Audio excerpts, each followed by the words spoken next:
Happy New Year, everyone, and welcome back to Fate's End, a homebrew Dungeons & Dragons game driven by fate. I will be your tale weaver for the evening. I'm very excited for the Battle of the Brambles is what I'm calling it. That sounds kind of lame. I kind of like it, though.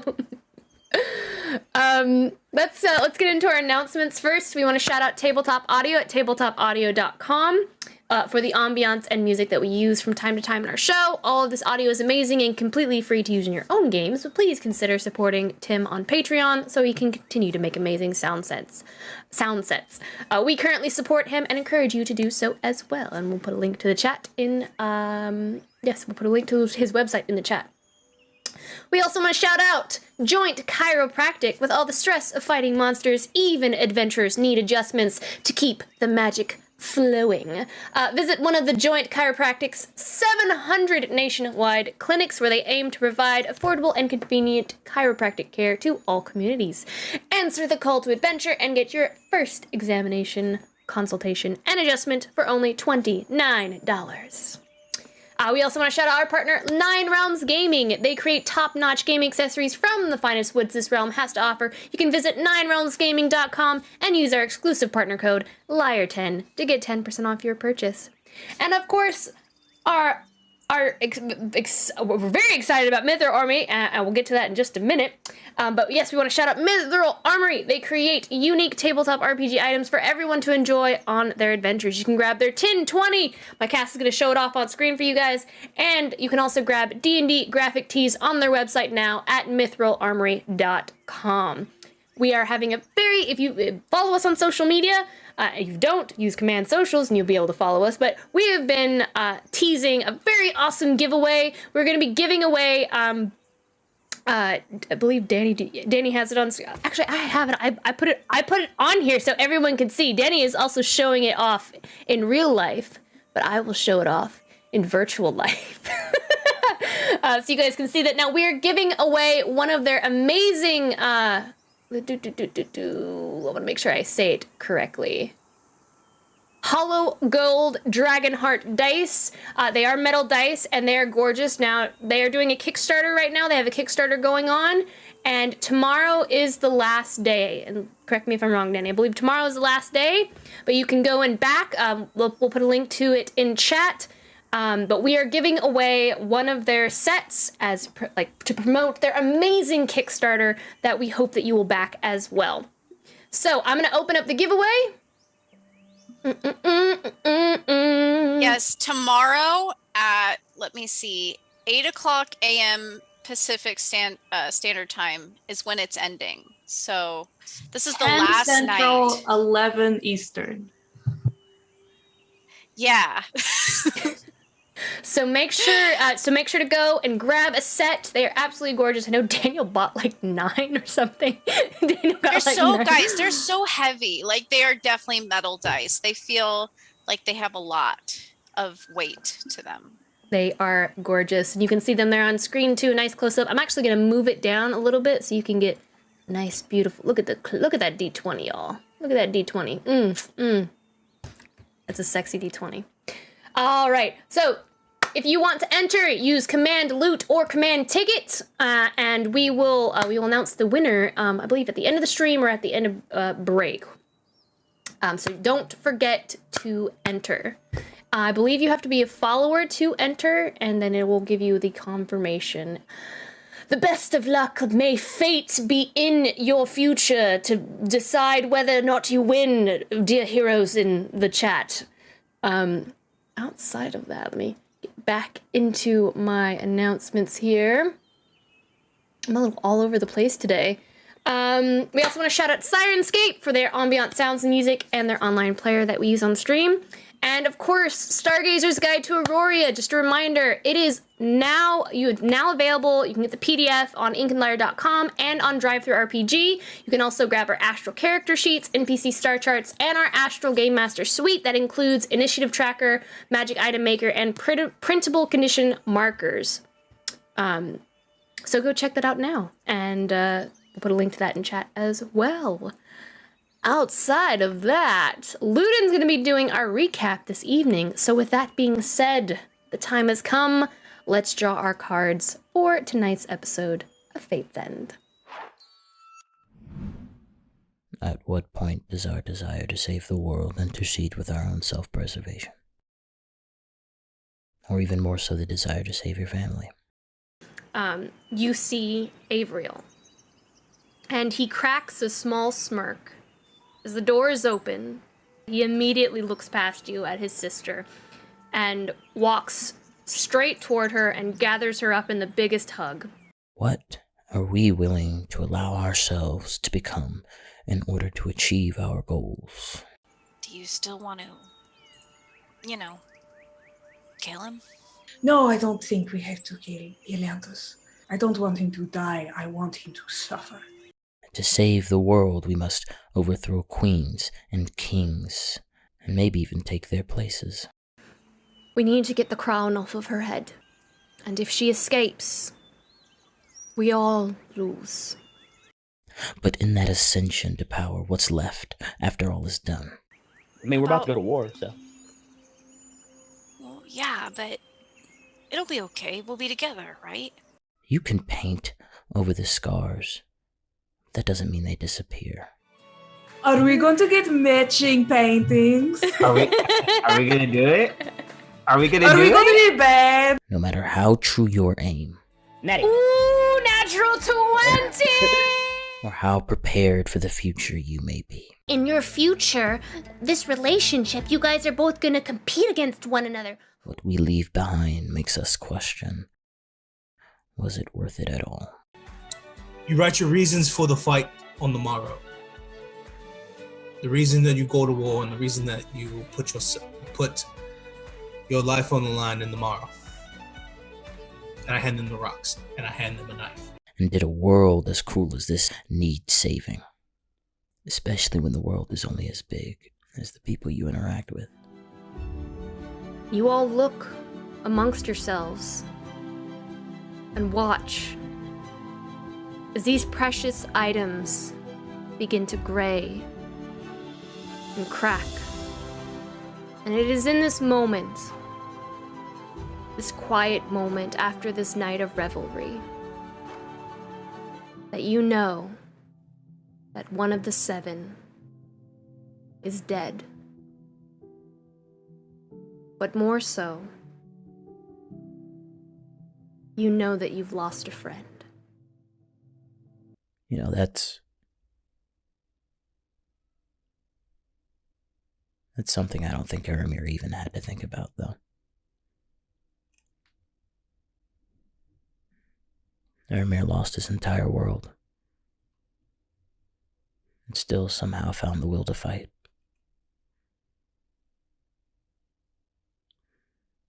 He didn't deserve this.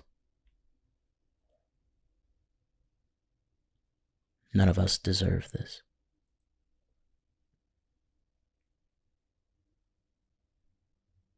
If it were up to me, the world wouldn't be worth saving. Not when it lets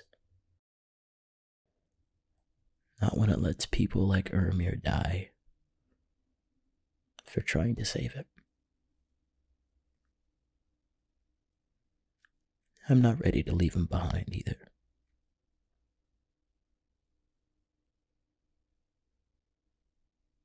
I don't want to leave him behind.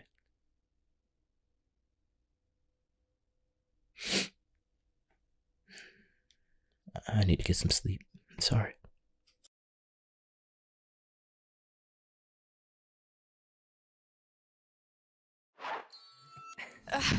And we are back. All right.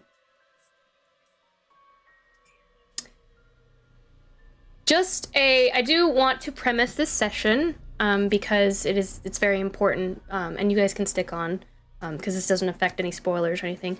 But if you have PTSD from war, this session is very war heavy. So just wanted to kind of give that as a shout out to make sure, because mental health is very important to us here on Ink and Lyre. And we just want to make sure that you're aware.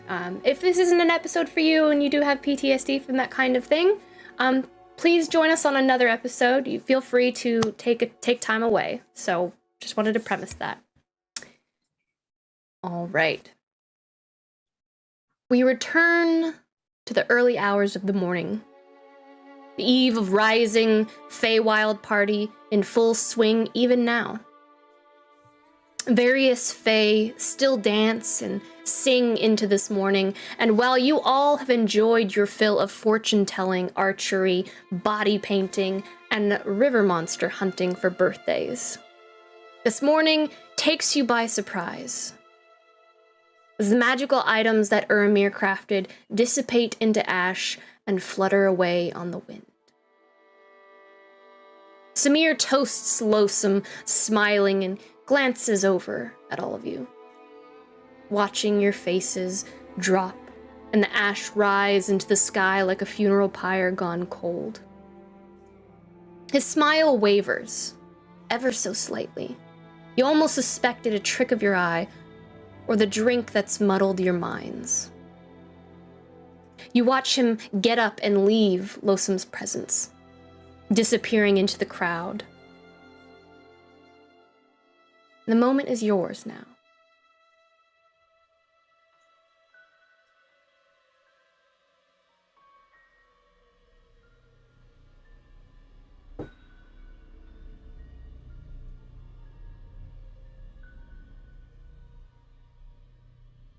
Ludin,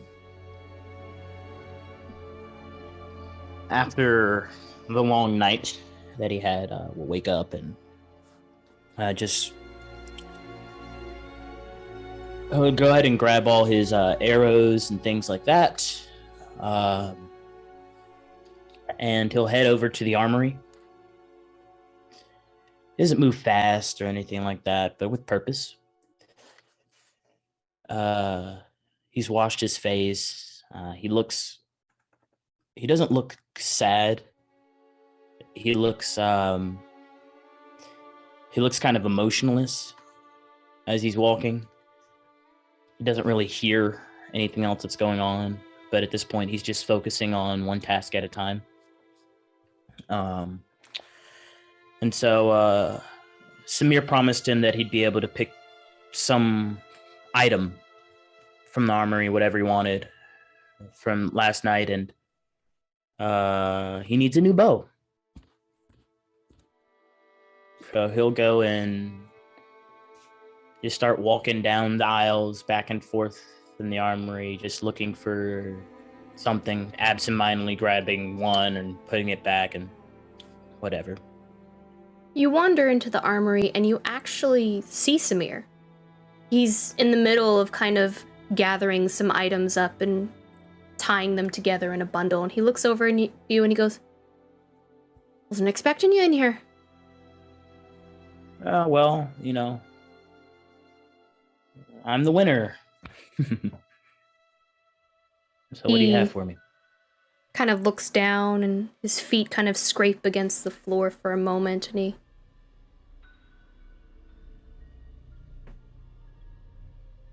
I think this one over here. And he kind of takes a few steps to the side, and he goes up to a mantle and he pulls down a large bow that curves and has almost like thorns kind of coming off of the edges of it. And he kind of like dusts it off and kind of, and you see kind of like a smoke of dust just kind of billow off of the side of it. And he kind of chuckles at that just for a moment, kind of shaking his head. And he walks over to you and he hands it to you. The edges very green.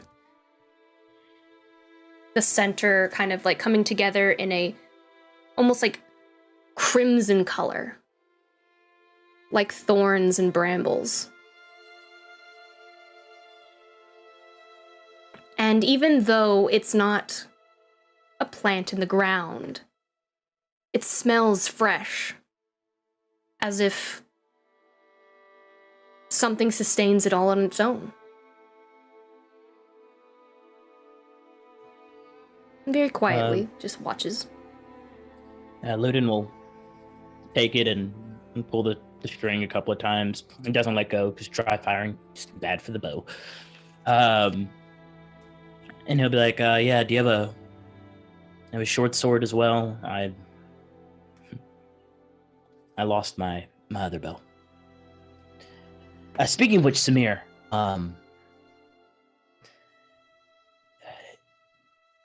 last night we lost Ermir. So the party might be a little. Obviously, you understand. You've been through war or whatever. So Samson says. I don't know how raw everybody's gonna be. So just keep that in mind with them as we plan.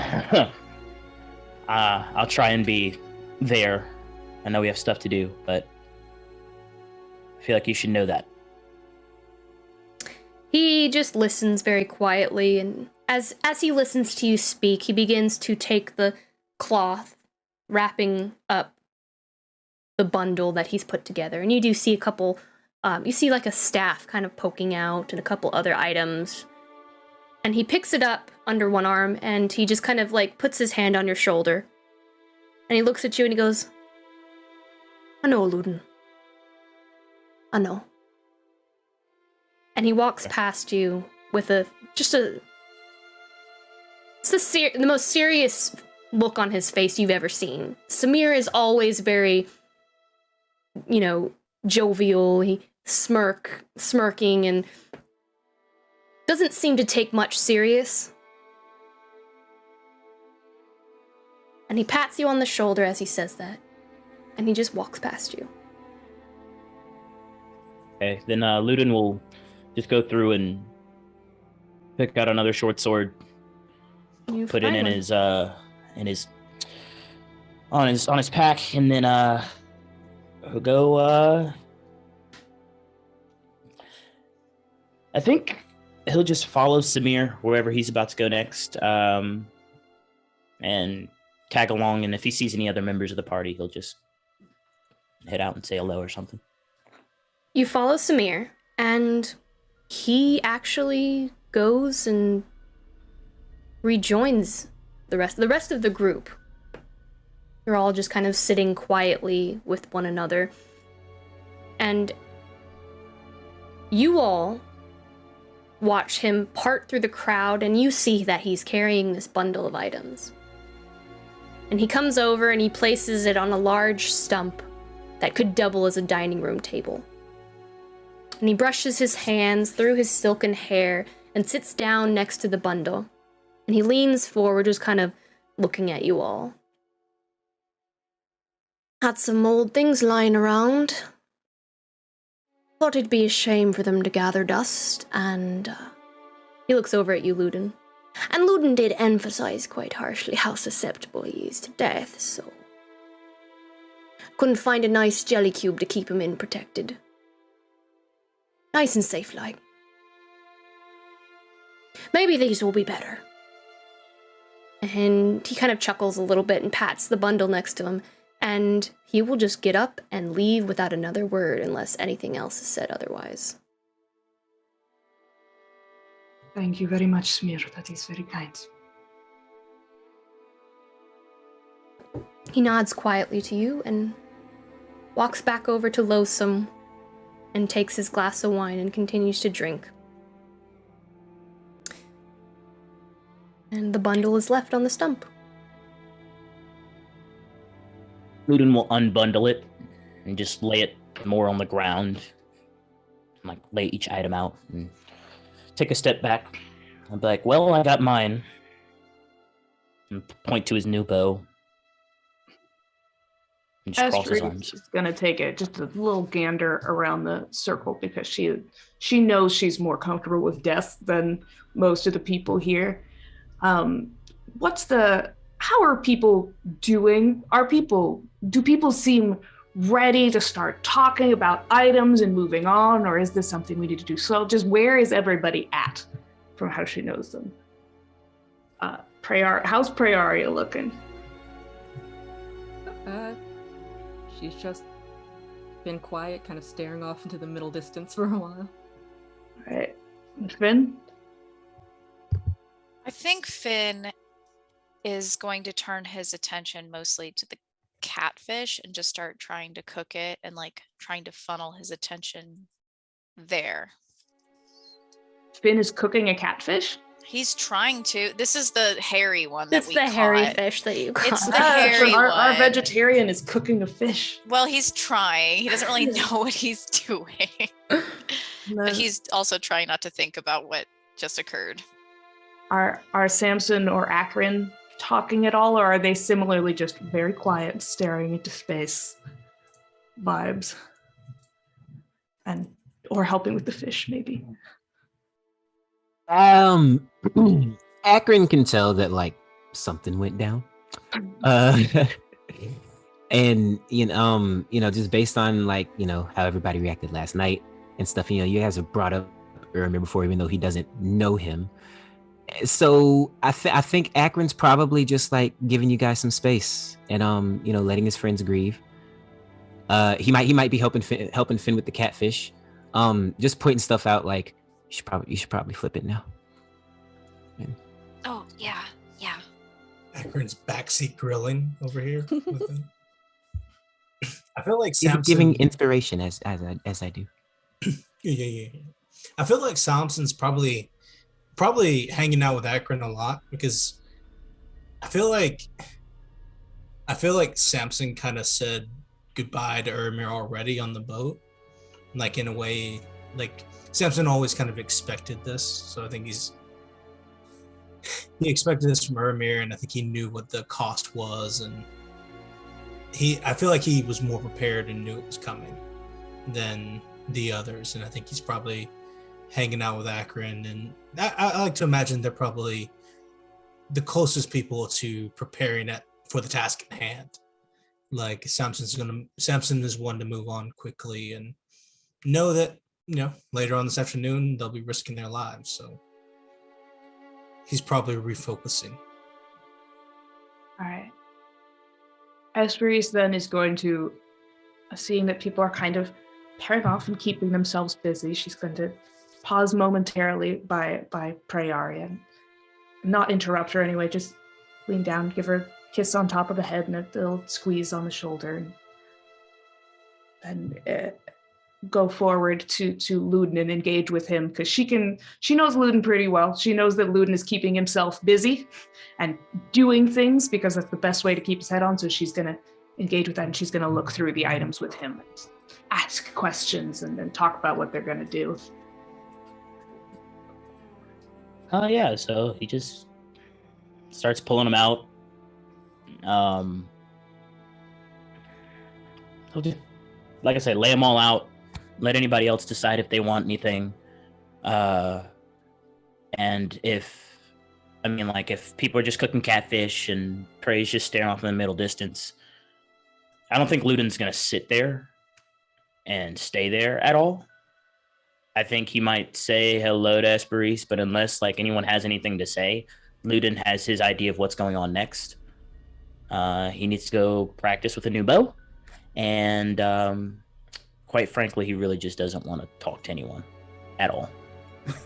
Very quick. Esperis has a response to that, but just the reason I made that face, there's a dog on the roof of my neighbor's house.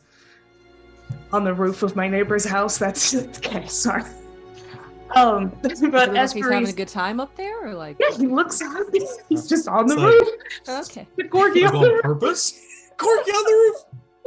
Like, do you need to go save him? Is he okay? He looks okay. A corgi? Oh.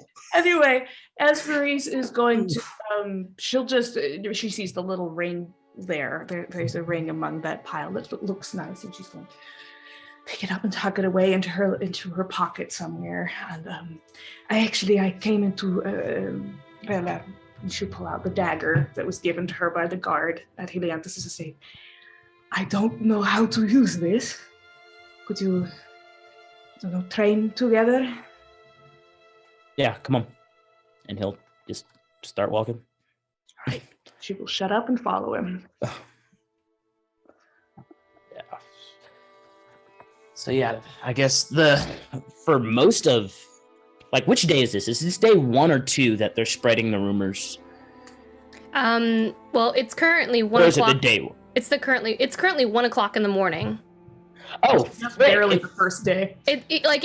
We're still it's 1 o'clock in the morning and the Fae party is still going on. Oh, it's still going on. Oh, cool. Yeah, Ludin, let's disregard that then. Ludin's gonna go off into the freaking woods and go to sleep. If it's 1 a.m. in the morning and he's been crying all night, now he's done. Yeah, I thought it was the next day already. Yeah, that's I mean, what I thought technically it is.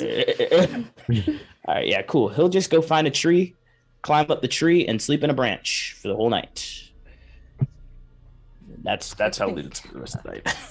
Prue will also retire. She'll just give a squeeze to everyone's shoulder as well, and just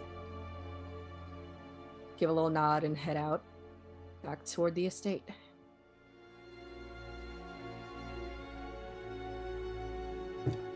You all take a long rest then? I will sit up and enjoy the fish with Finn and Akron and maybe Samson, and very quiet 2 a.m. catfish meal. We all have to enjoy this together. So Do we want to save it? it's our celebration dinner. So we should wait for the morning. Okay. Yeah. No, that's very true. Let's do that. Samson, do you have Tupperware or something to You know what? I think we do have some backup at the if we want to just head back to the kitchen and I think it would be good with some biscuits in the morning, perhaps. It turned out really well. I think it smells delicious. Yeah, we'll MacGyver something together. It'd be great. Okay.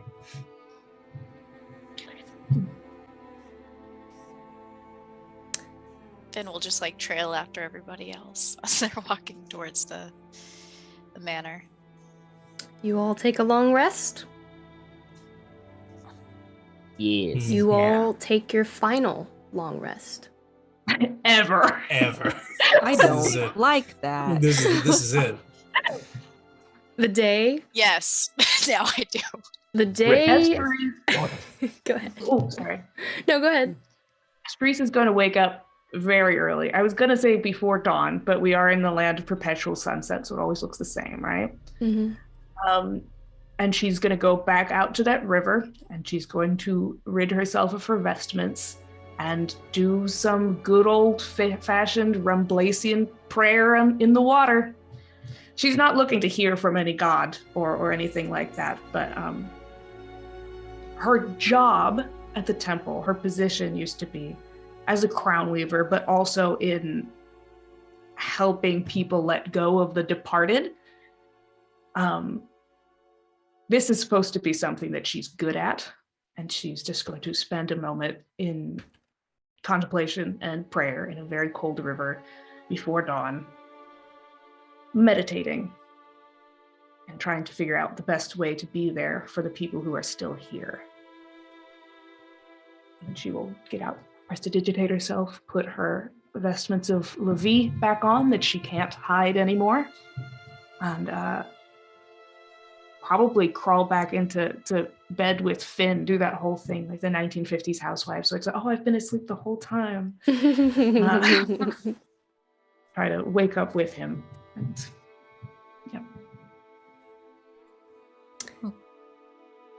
Anyone else? Ludin is going to be he's gonna wake up, do his usual thing, except this time he's not training this morning. He's just sitting down and foraging and finding as many plants and things. Actually, probably we took the Vardo with us, or did we not take the Vardo with us? I think we couldn't because we had to take the dragonflies. So I don't think we brought the Vardo. Cool. So I'm just gonna forage around and look for as much poisonous plants and stuff as possible, and poison as many of my arrows as possible for my normal training session. That's all I'm doing today. Okay. I think Finn has a hard time probably sleeping soundly. He probably does get to sleep, but it's very much like nightmares and things like that. of losing his friends to this upcoming war. So I think he's going to, just from like the little shift of the bed when Esperis gets in, he's gonna like turn over and just be like, Reese, you know how to cook, right? Yeah, a little bit. Yeah, not as well as Prearia. Will you help me cook something? Like, for us to eat together or something? Yes, to go with the catfish? Yeah. Yes, of course. Do you want to do that right now? Yeah. I can't really sleep very well. Were you able to sleep okay? I slept all right, I think, as well as could be expected. Did you get enough sleep? Do you need anything before we... No, I think I'm okay. I think it's just starting to hit me that we're going into something like this, I guess. I don't know.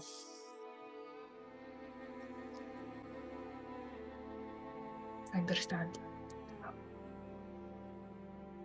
I mean, Samson, didn't he lose Fallon from war? I believe he did, yes. And Samson can save anyone.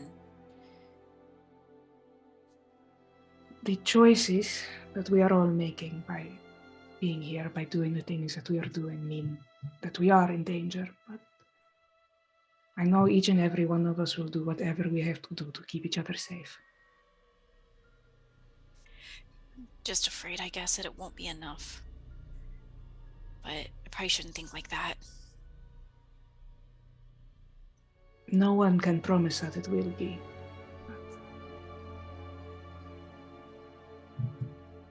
We do what must be done. And breakfast will help, I think. Yeah. She'll take his hand and lead him down to the kitchen. Esperis is not a very good cook, but she can help. She'll be there, just mostly bolstering confidence. I want to try and replicate the ingredients of the fuzzy navel. The drink? Yeah. Ermir really liked that drink, so I think we should try to make it. I believe it's peach schnapps, I think, was one part of it. I'm sure Samson has a liquor cabinet. Maybe we can borrow Prey's flour. Maybe Prey can make it. Let's wait for Prearia to wake up. We'll search first, and then if we can't find it, then we will ask her. Yeah, let's make a cake while we wait. Okay, it sounds wonderful. All right. So you're making cake and fuzzy navel? And to go with our hairy fish. Yes. Okay.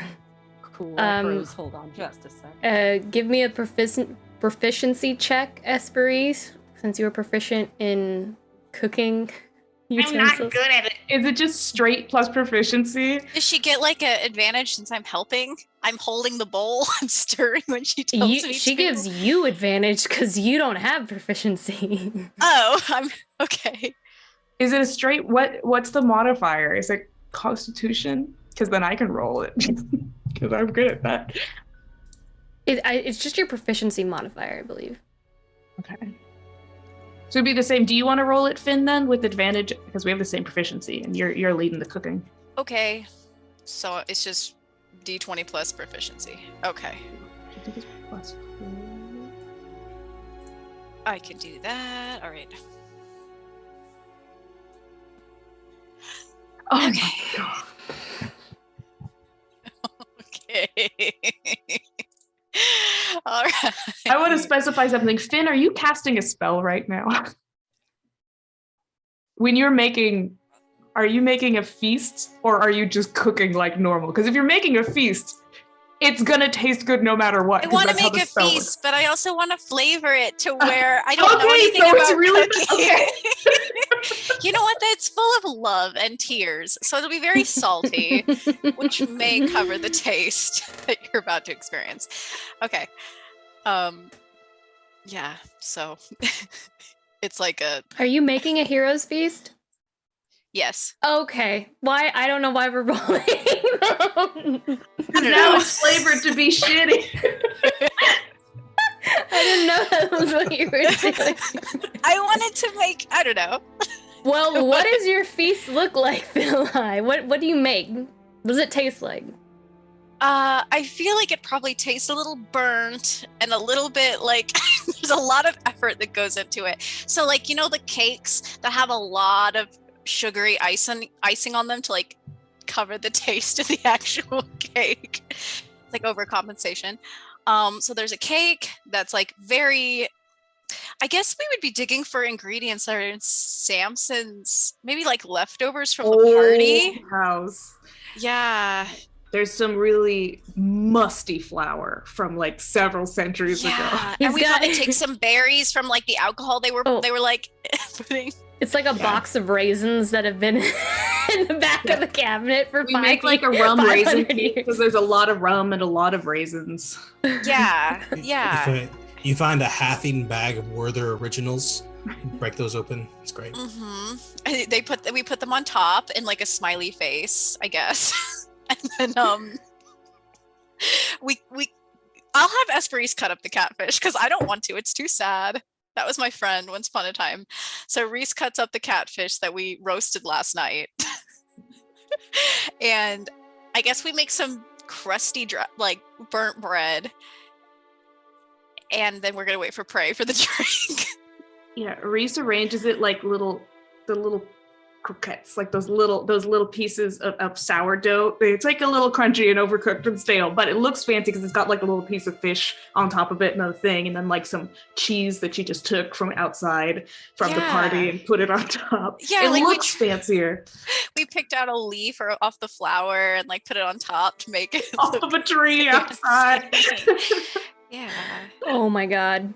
I guess at this point then, Praeria will say, you wake up and you begin your descent down the stairs, and you smell. I think on this morning she would have gone out for a walk. So she comes in, travel cloak on, just like to this absolute chaos.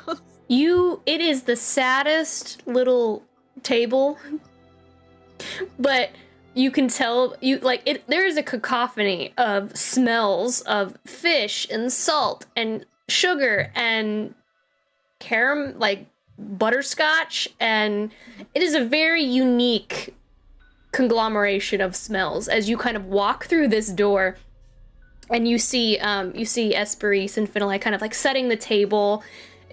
Personally, it reminds me of that scene from the Santa Claus where the dad is trying to cook and like you see the pretty like display on the TV and then it pans over to the table and everything is just burnt and looks nothing like the TV. That is essentially what you see as you walk in. Esperise is gonna head Praeria off at the pass. Isn't this so lovely? Finlay has put a lot of effort into making us breakfast this morning. You helped too. She like looks over Esperise's shoulder at the food. We have to all eat it together. Yes. Is everyone else awake? Are we waiting? I don't know where Ludin is, but we gotta go find him. He might be out training. I made enough for Losum and Samir. Anyone else who wants some. I made enough for 12 people. I'm sure it will be wonderful, Finn. How did you pass the night? Both of you. You know. Not great, but how about you? All right. I slept a little. Arui actually decided to cut her hair last night. So. Is that a good thing? Oh yes. Normally, when little girls decide that they want to grow up, I guess they will cut their hair. And since the party last night was a little not the best, I suppose, for smaller children, they had a small ceremony for her last night. Aw. Finn's eyes will climb up the tall braid that is Brayaria's hair and be like, did you ever cut your hair? No, I never really got the urge to, but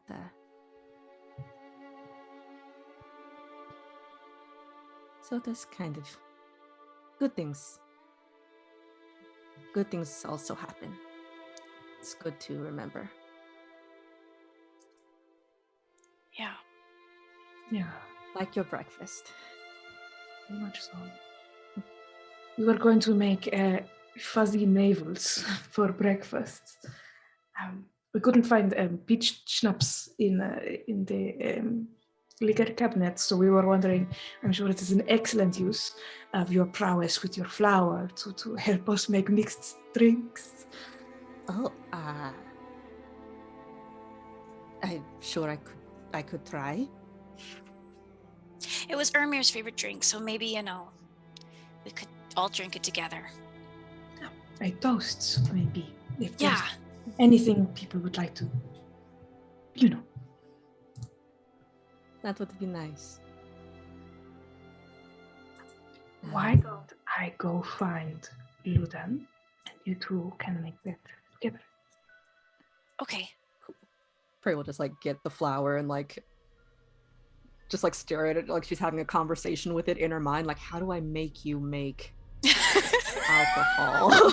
Finn will stare at Prey, staring at the flower expectantly, like, when's it coming? You stare at the flower, Prayaria, and you hear in your mind, Do you remember what a fuzzy navel tastes like?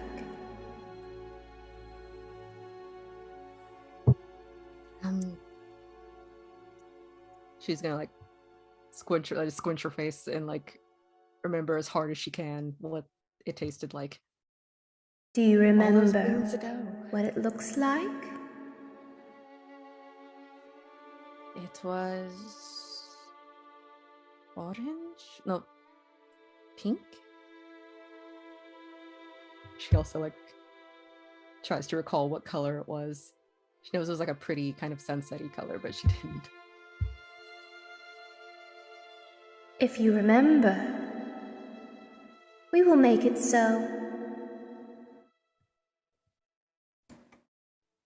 Okay. She just tries to pour every ounce of memory into this. you see just kind of the pollen begins to flitter upwards to your temples. And then your temples begin to glow. And the pollen retracts and just kind of flutters downward like sparkles. And the glasses materialize and begin to fill with that very familiar liquid. And it is if you plucked it from your memory and placed it on the table.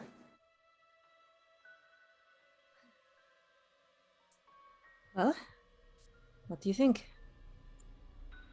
I'm gonna wait till everybody gets here, but it looks the same, doesn't it? I think so. I didn't remember it too differently, did I? No, I don't think so. The flower can do anything. Do you have ideas for how you want to use the flower?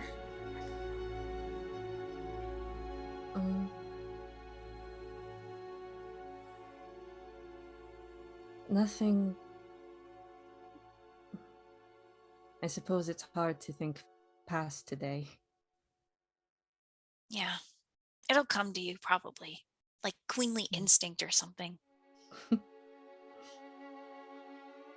Yeah, I'll wait for that then.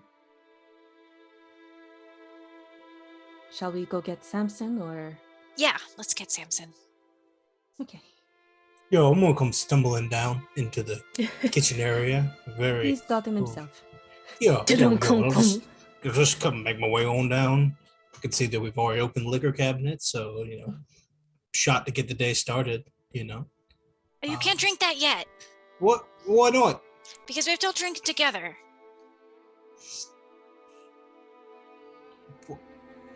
Why not both? Because we only have a limited amount. Okay. I'll wait. And this drink is special. Okay.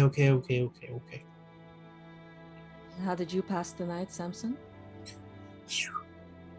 Dizzily at first, just a little bit spinning, and then eventually I did get to bed. It's a big day. Yeah. It is. I think we all sleep kind of poorly on the eve of battle, right? I guess. Well. I've never been on the eve of battle before. Not like this. It is different when you fight on purpose instead of for your life, A little bit different energy, nervousness. Was this how you prepared for other battles, or is this different? Well, the evening before, that's pretty standard practice. So, but what you have here, this is new. That's for sure. Do you know how long we are till we leave? I think it's pretty fast. Yeah. Or do we need to meet with Samir? Yes, Finn made enough food for Samir and Blossom. I assume we will discuss over breakfast. So we're all meeting up here and then heading out. Yes. Yeah. What's a good plan? Let's go. Riza has gone to find Ludin and I think to also get Samir and Blossom, so Okay. that leaves Akron. Yeah. At that point, I guess Akron will come into the kitchen area. He'll come in yawn. He seems to have slept okay. But he kind of looks at all of you guys, kind of trying to read your faces, catch a vibe off of you. He says, morning. Morning, Akron. Morning. Well, today's the big day.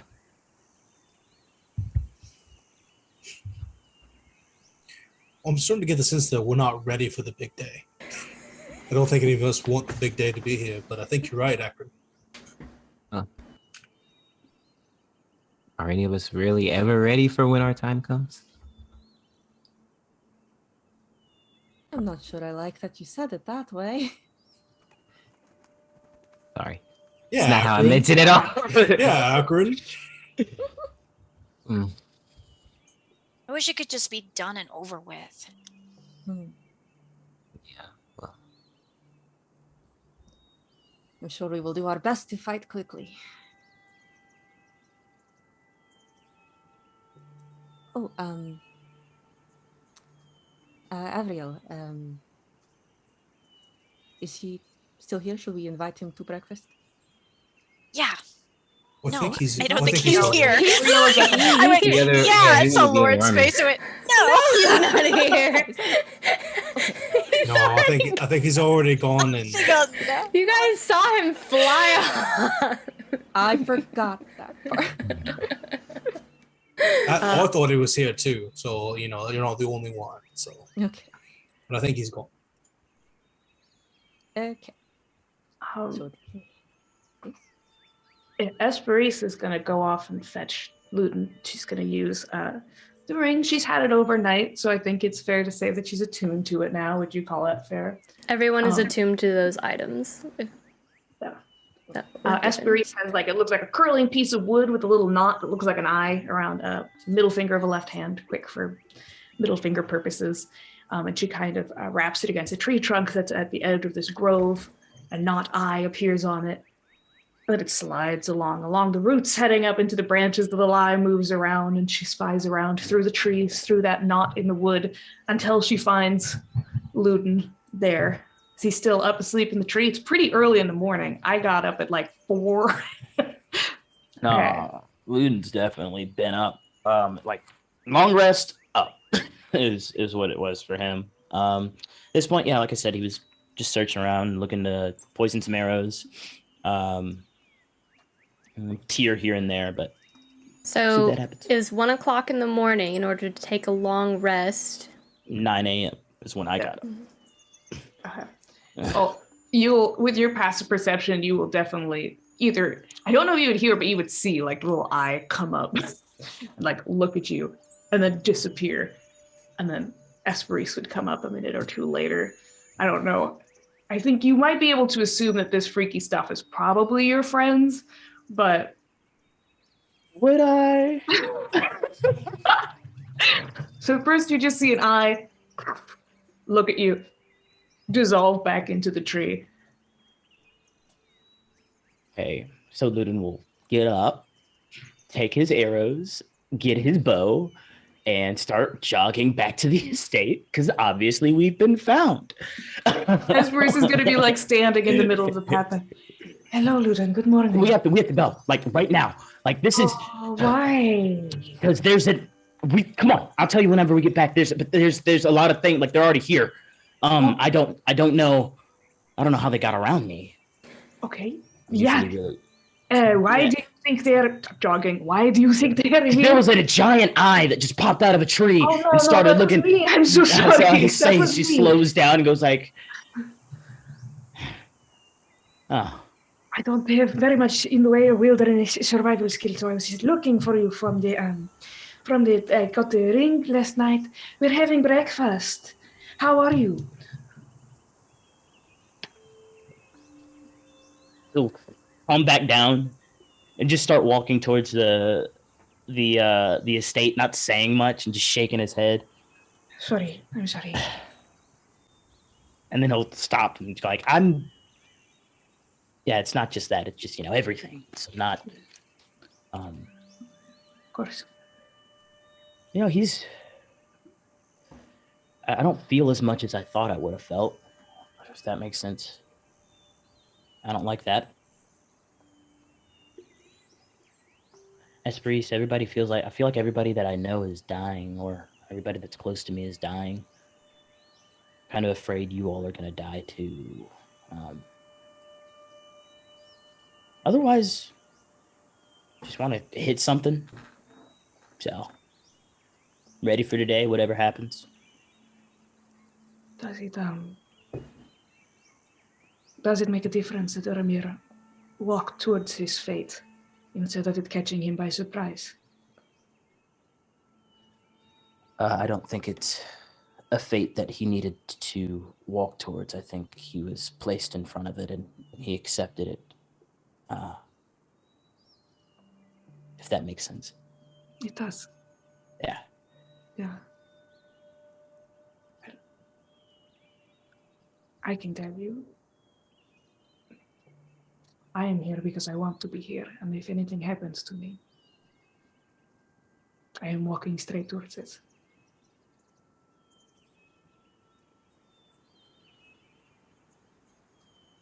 Hope you don't die today, okay? I hope so too. Yeah. But yeah, otherwise, I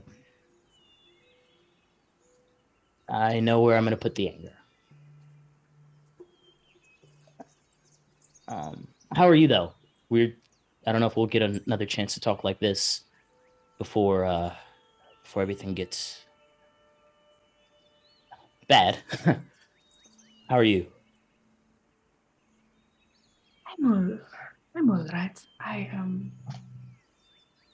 was thinking today. I prayed a little before Vinalai has made us breakfast. He worked very hard on it. Briari is making drinks. I am not the same as the last time I prayed. And I think it is a good thing. But it's all very new, And I know we didn't really get Havriel back the way we wanted to, but Do you like it here in the Feywild?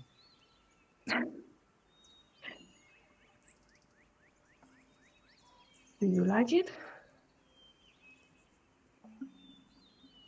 I asked you first.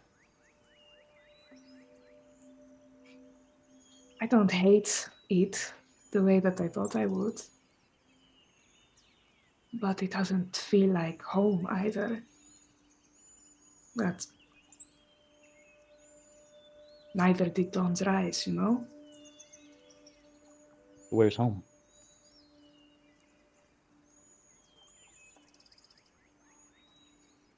I don't know, I suppose.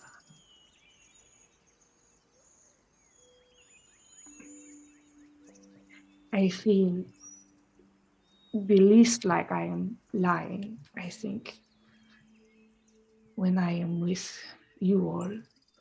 But I don't think I can make my home people. No. Well, let me know when you find home, whatever that may be. And I'm glad that you're finding some people that you like, and I'm glad we got your brother. Are we still killing your father? Oh, I want to so badly. Is that a yes? I don't know. First, we're going to get the crown on the Prearia's head, and maybe afterwards I will see. I'll see if I have some me time before we have to head back. All right. Is there anything you need to do? I just want to make sure you're all good. How about this? You need to live, because we need to talk after all this is over, and we have gotten that crown onto Prearia's head. And I can promise you I can be a little bit more open then, and a little bit more me. It's just right now, it's not my day. It's not about me. And we have a queen to kill. Yeah. So don't die. Okay. I won't die. Mm-hmm. And then we can talk. Esperise will look a little shifty for a couple of moments, as though deciding how she wants to put something. And she'll put her hand on Luden's arm and say, I am always going to help you. and then she'll start walking back towards Samson's estate with him. Walk together. Esperise and Luden rejoin the rest of the group, and the feast sits and awaits on the table. You all are back in the same room together again. Luden will look at the feast and the food that Finn has prepared after Esperise said that Finn prepared it. Helped. He'll just walk in and he'll just slowly make his way towards like the spices and stuff like that. And as he's just talking, he's just, flavoring up the food a little better, knowing especially like the fish and the meats and things like that, because he does know how to cook a little bit. And he's not going to say anything. He's just going to be, doing his thing like, this is what was supposed to be done, and then he'll eat. See, that's what a hero's feast really is. The contribution of everybody. Every party member. I arranged the appetizers. Priori made the drinks. Luden made sure our food wasn't too white. It didn't smell it or taste like butt. Yeah. Real heroes are the hands that prepared this food.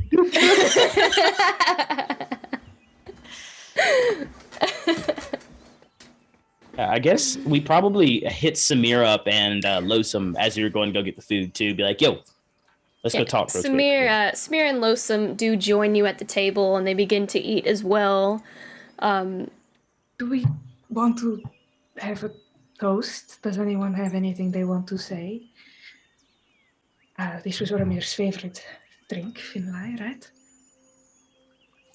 Yeah, I was figuring maybe we could say at least a little something before we go into battle. You know. For Ermir. Do I have to start it out? Okay. Your idea. All right. So I guess when I first met Ermir, he was so proud of where he came from. And you could just tell it from the way he spoke about everybody and just how much he loved everybody. And even after everything that happened, it felt like he had so much to give. The fact that he continued on with us showed that he still had more to give. And after all that stuff with Rhaenyra, still it seemed like he had so much to give. He never stopped giving up until the end.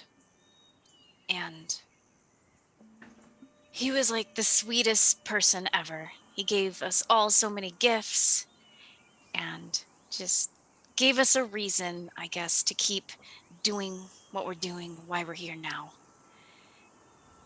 And I just hope that one day I can be as giving as him, as compassionate, as just very Ermir. I hope one day I can be like him. And he'll raise his glass.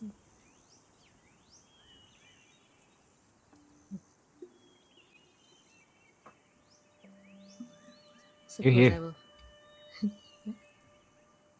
Suppose I will follow. Uramir, I still cannot imagine you dead. But I can imagine all of the wonderful things that you made after we last said goodbye, and I don't know how much time has passed, but I cannot wait to see what mark you left upon the world.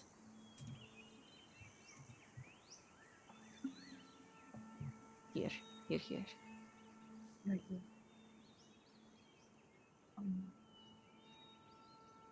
I did not know Ormir as well as many of you, but when I first met you all, I knew immediately that Ormir was the heart of all of you.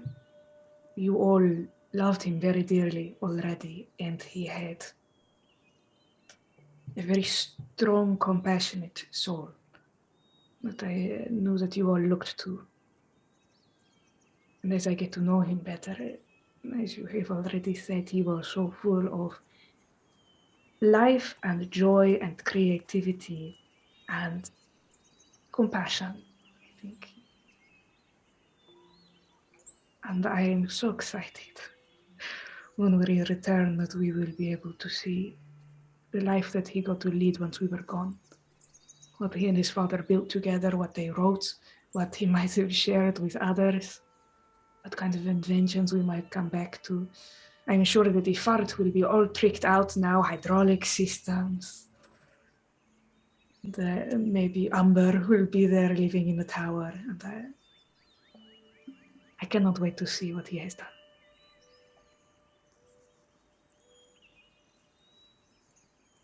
Here. Yeah. Here.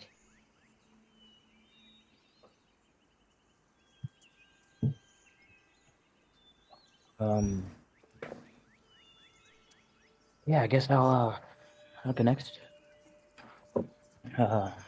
Ermir was one of the most infuriating people I've ever met. We didn't agree on a lot. We had lots of different fights. He knew what to say to just get me riled up. But at the end of the day, Ermir was the one that listened to everything that I had to say. And he was the one that made me think about what he had to say. I didn't have to worry about Ermir in battle. I didn't have to worry about Ermir in a social confrontation either. He was the first person outside of my family that I knew 100% of the time he was definitely going to be there for me. And I think the worst part about his passing is, for me, is it doesn't hurt as much as it should. And I don't know if that says how much we've gone through or how the things we've had to do. But I think Ermir deserved a lot better than what he got at the end. And at this point, I just want to try and say never again. So I don't want any of you all to die, but in honoring his memory, I'm going to try and make the best of my days, what I have left over. Hear, hear. You're here.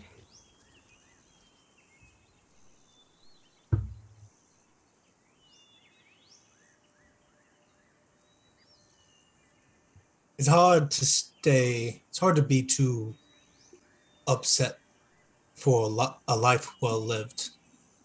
And I think there are a few people who lived as well as Erebir did. He did everything he did the things he wanted to, he made the decisions that he needed. And I think the last time that we left Eri, he was happy. He was with the people he loved and he was doing the things that made him feel right. Paid the price that heroes pay. It's hard to feel too sad about that.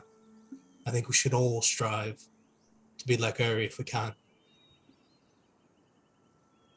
To be the hero that he was. To Eri. To Uri. To Uri. And all in chat, please join us with huzzahs. One last huzzah for Uri. How's it going, Brandon?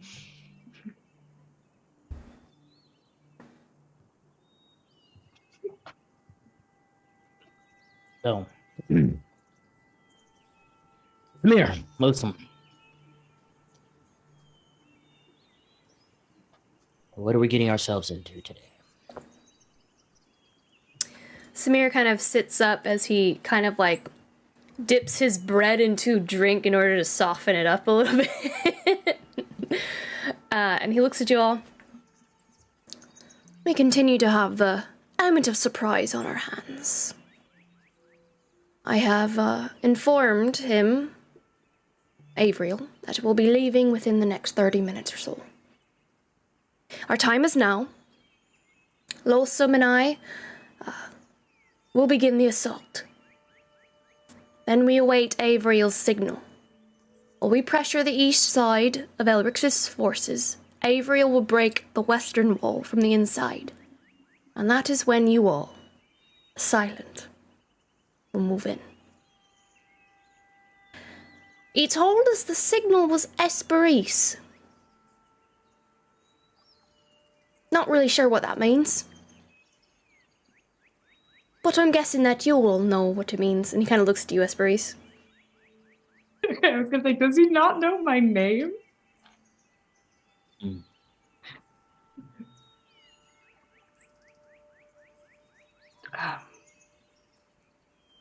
It is my name.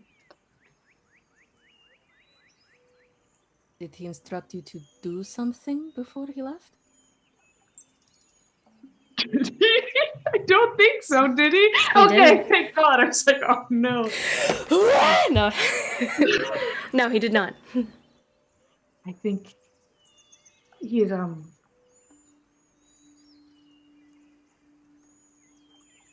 sentimental, I think.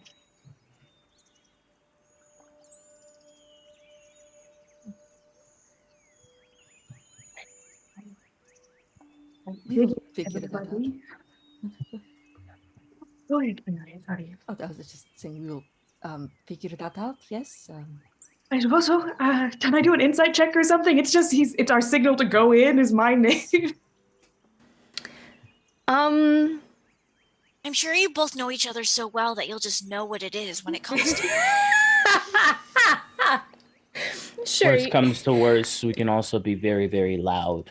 And I can shoot a fire arrow into the air. You can make an insight check if you'd like. Okay. This feels like it's probably something really obvious that my brain is just in the wrong place, and I'm sorry. Okay, 15. Am I gonna have to... Is it gonna be my real name? Esperise, you know that you're named after a flower. Okay. Well, that clears it up. Okay. Cool. Again. Akron and I have a signal that we've been using that works pretty well over long distances, just in case. And then worst comes to worst, we can explode something real quick, and I think they'll know the gig is on. No, I believe it's the flower that I'm named after, I think. Yeah. Sorry. I was too caught up in what the person who made Esperise named her after, a Greek word, and forgot that in universe it's a flower. Sorry. I'm assuming some kind of craft or other. The flowers will let us know. This time. Do we have a map of this place? We won't need that. Not yet. Not for this session. Where we're going, we don't need maps. Where we're don't going, need we maps. don't need maps. Exactly. You just need a sword and a bow. Okay. How far away is the castle? Or the keep? It's a few hours. Like probably How four. long is a few hours? 4 hours? 4 or 5 hours, yeah. 4 or 5 hours. Okay. Outside Well, of that, Samir kind of leans in and he goes, "Are you all ready?" Yeah. Let's go kill something. You all rise. Go ahead. Finlay, does anything happen to us while we're consuming our hero's feast? How does that? Yes. After everybody's done, you are cured of all diseases if you had any diseases. My depression is gone. And poison. You're happy because of the burnt bread now. You become immune to poison and being frightened. You make all wisdom saving throws with advantage, and your hit point maximum increases. So I need to roll for that, and gains the same number of hit points. And you owe me 1,000 gold pieces. Oh. You got it. Okay, well, it's important. I'm sure we have enough money for that. We got plenty. Ludin, of Samson, check the party fund. Yeah, we got plenty of party funds for that. 1,000 gold pieces. So, ooh, that's Yeah, not bad. yeah. So That's your good. hit point maximum raises by 14 points. 14 points. Yes, so you're totally worth the 1,000 gold. Wait, what? So we get. Oh wow. You get 14. It's not permanent. temporary. It's just for It's the for next the next day. 24 hours, but I mean, hopefully we'll move fast, guys, so let's go. That's enough. That's Advantage enough on for this wisdom session. saves, You can't be feared. You can't be poisoned. It's an insanely good spell. And you can, so that you can regain these temporary hit points too. So They're not temporary. They are. they're just maximum, right? Yeah. Override max HP by 14. How are you? I just put them in the temp spot and then just keep refilling those temps because after Well, this long rest is over. I can't do that. Okay. Well, because I got to keep. You're up with good. other You're ones. good. It's all good. I got it.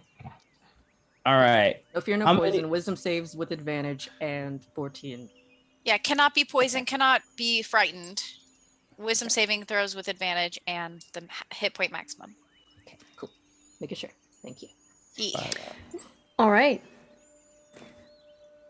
You all rise, opening the door out into the courtyard, and find the armies at the ready for command.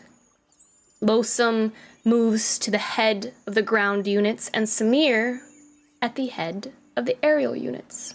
He sits up straight on his massive butterfly, and he dons a cloak, but not the typical purple that you all have come to know him for. Instead, he is swathed in cloth of black, and the butterfly is colored to a pure obsidian as well. Priaria, as you begin to take a step forward out of Samson's estate, there is a yank on the lower back of your cloak that holds you in place. She looks back to see what it is.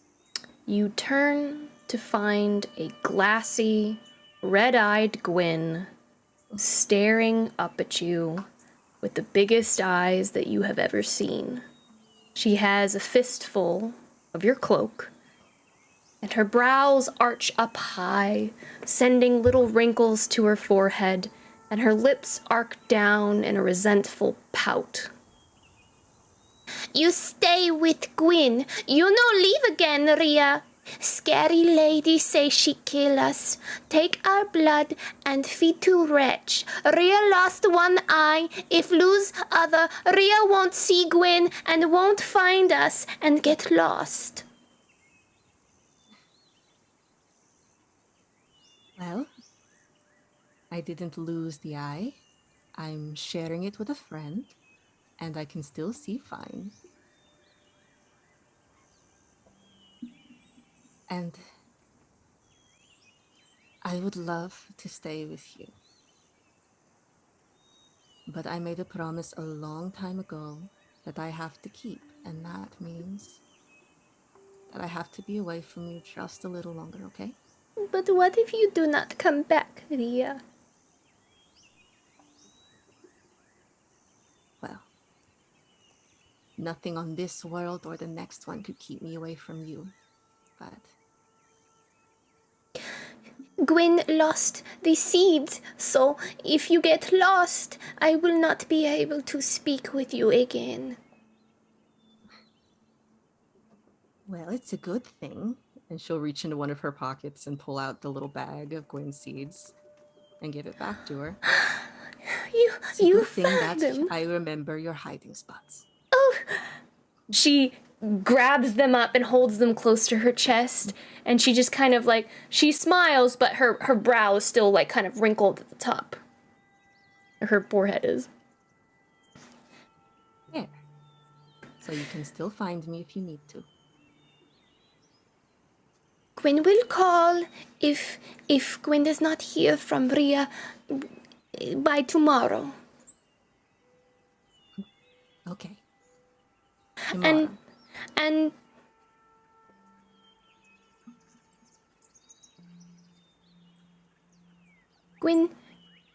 Gwyn loves Ria. And Ria loves Gwen. Forever. And all of our brothers and sisters. And our Merhed and our Farad. And we will all be together. And she kind of leans in close to like whisper, and she goes, But you love Gwyn the most, right, Ria? If you tell anyone, I will deny it.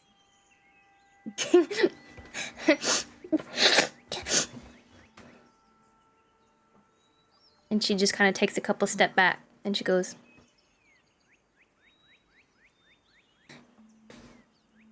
and she kind of like digs in her pocket, and she pulls out Mountain.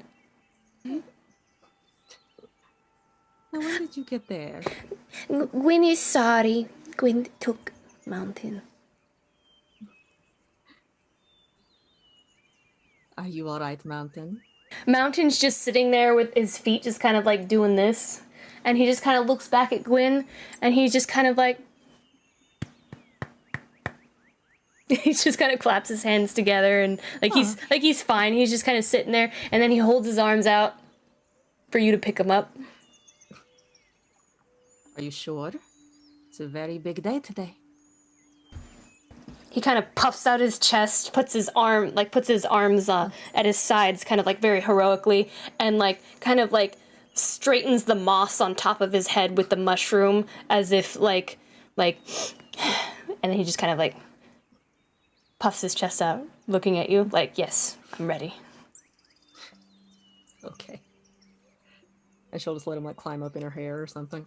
He just kind of scrambles up the back of your braid, into your hair, and kind of throughout the back of the braid, through the hood, and just kind of pokes his head out on top of your head.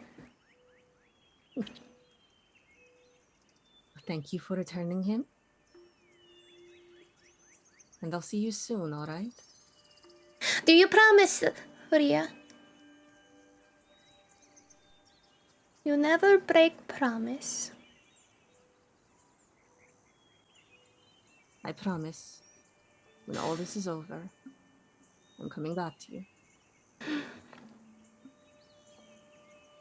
Okay. She just takes a couple steps back and just kind of twiddles her thumbs and leans against the door frame. Are you going to stand right there? I want to watch you leave.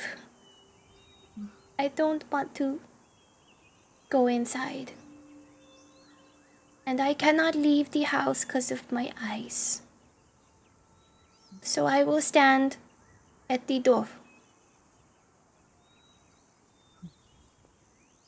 Okay, as long as Mered and Farad know where you are. You They didn't... do, don't they? They do. You didn't tell the very scary man that I broke his heads, did you? Well, we fixed it, so there's nothing to tell. So I can play, and you just fix again, right? No, you cannot. I play with something else. I will find something else. Play with one of your many brothers and sisters. Go. Yes, I will.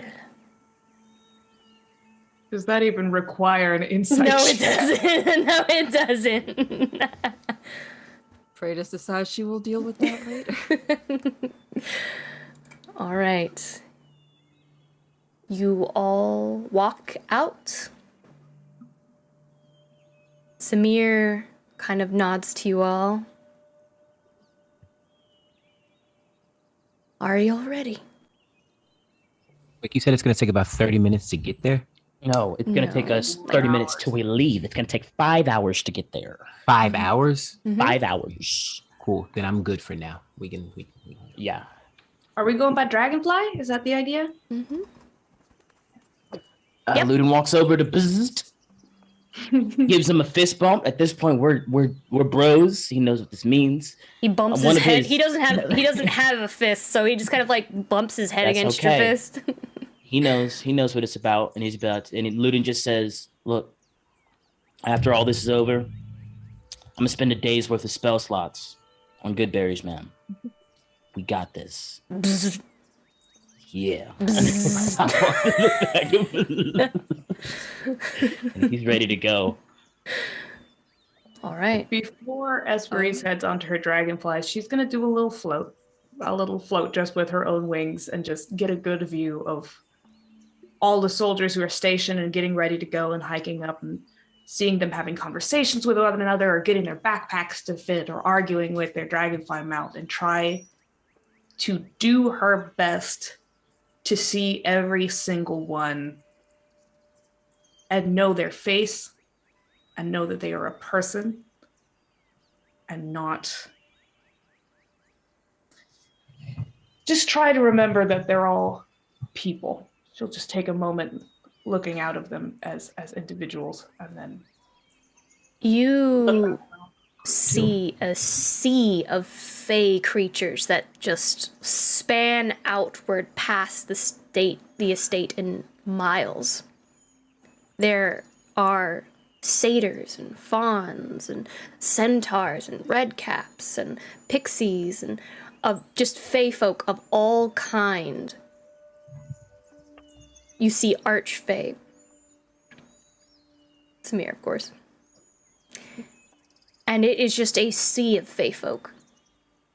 And they don various weapons and armor, some of them fiddling with their their satchels, and some of them tightening the bandoliers across their chest, and some, yes, fiddling with saddles on dragonflies and butterflies. They're all ready. The camp has been broken down, and they are ready.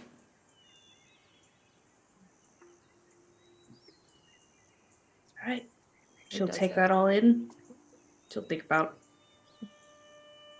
I don't know, from this vantage point, all the faces in her little party are exactly as small as all of theirs. And they all have, as cliche as it is to say, they all have mothers they miss too. She's not the only person in the world. And she will look back at her party and float back down and mount her dragonfly. Then she's ready to go. All right, we're gonna move this up for a second. Did anyone else want to do anything? Because I had a speech. Oh, did you have a speech? Yeah. Yeah, you did. Oh, Go!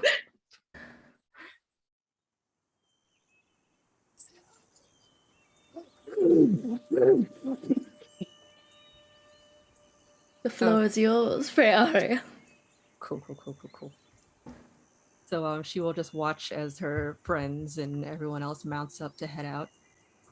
And she will mount her lunar moth as well. And cast the spell so everyone can like hear her.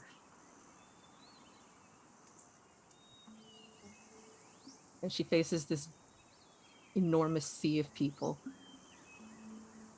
and takes a breath. Fair folk of the gloaming court, I stand before you. Some of you I have met and many that I have not, to lead you into battle for this land. I confess that when my friends and I arrived, I did not know what to make of it. This strange new place that felt like it knew me, an outsider from the material plane with no knowledge of its ways. Neither then did I know what to make of its people, or the things they wanted of me, of my family. What I did know was that when I left the only home I knew, a little forest, unnamed on any map, I did so to protect it for the ones that I loved. Even if I could never see it, I had decided that I would save it, at any cost to me, that I would make a world where they could live, even if I had to create it myself. And I fought for that future alone for so long.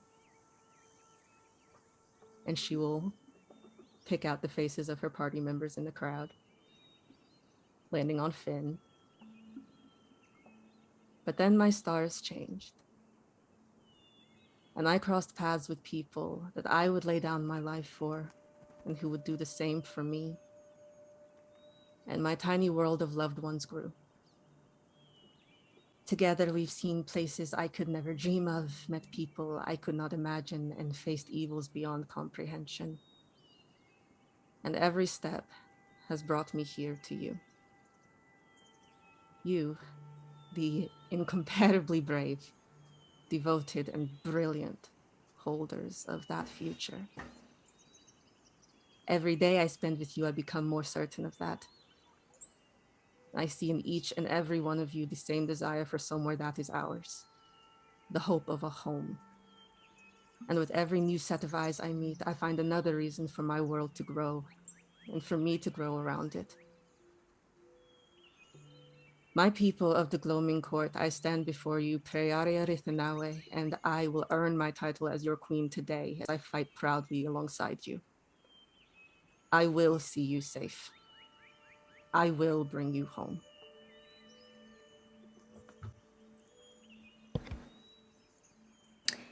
As you finish, the soldiers roar and raise their, unsheath their weapons and hold it up to the skies above. And they all point to the dawn. The perpetual dawn of the summer court. And you hear Samir cry out, and as he does, they all shift their weapons and they point to you. Shifting their swords and holding the hilts and offering it out to their queen. She will summon her scythe and raise it as well. They cry out once more. And Samir kind of trots up next to you. And he says, "To the ends of the earth, to the ends of the wilds, I fight with you." She gives him a nod and perhaps the first smile she has given him in their entire acquaintanceship. And with that, we're going to switch over here. I assume we're not flying with the army, because we're attacking from a different direction, right? You are traveling with the army. Okay, so we are traveling with the army. Okay, cool. Samir's forces catapult from the ground in a swirl of pollen, and a horde of dark-colored butterflies and dragonflies nearly blot out the sun of the summer court as they rise into the skies. Loathsome centaurs and ground forces begin to move forward, their feet many, and a thunder of the coming Rithanawe storm. In a righteous swarm of fury, you all get close enough to see the ancestral home of the Rithanawe family. Situated deep in the hollows of the Gloaming Court and surrounded by the Shade Witch's massive army. On the war maps, it appears as a singular fey oak tree amid a swampy bog. In actuality, dozens of fey oaks intermingle together, creating a formidable castle. The trunks of the oak serve as guard towers, gates, and are often hollowed out to create bedrooms or meeting areas. The branches connect each fey oak to the others like bridges. Many wrap around one another, creating hundreds of balconies and stories high up in the air. Occasionally, you notice the branches moving, connecting one platform to another and then back again. The fables of this legendary home would describe it as hauntingly beautiful, with deep purple and tarnished gold flowers mixing with the filigree of the court.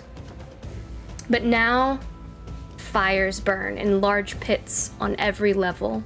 Wooden spikes are driven into the branches, cutting off many of the bridges, and thousands of soldiers loyal to Elrixis are stationed with spears and clad in ironwood behind a 200-foot-high tree trunk and thorn wall, defending the usurper queen. You cannot approach stealthily with an army, and as you all approach, you watch as the army of the Shade readies themselves, moving into formations and units around the keep. They cannot see you in the gloom, the forest thick and dark, but they can hear you. They know you are coming.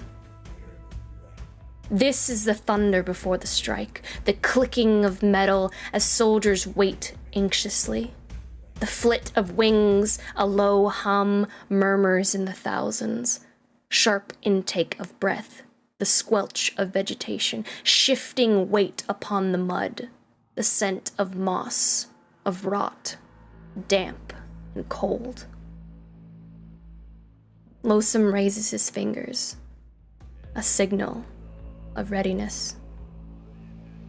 Behind him, his men brandish their weapons, ready to charge. You watch as the silent butterflies in the treetops, the weight of so many sending clumps of moss down like snow upon the ground.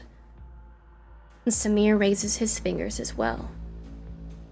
And both of them look to you all, silent, and wait for the final signal.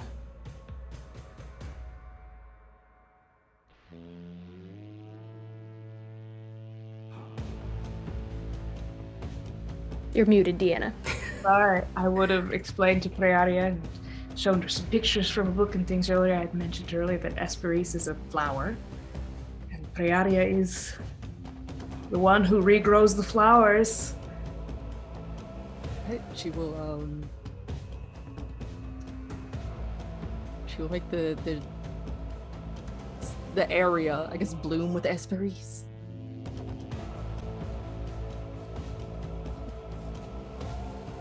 The signal is given. Right? Do it. I look over at Akron if nothing starts to happen, and I start to pass him an arrow. It's not.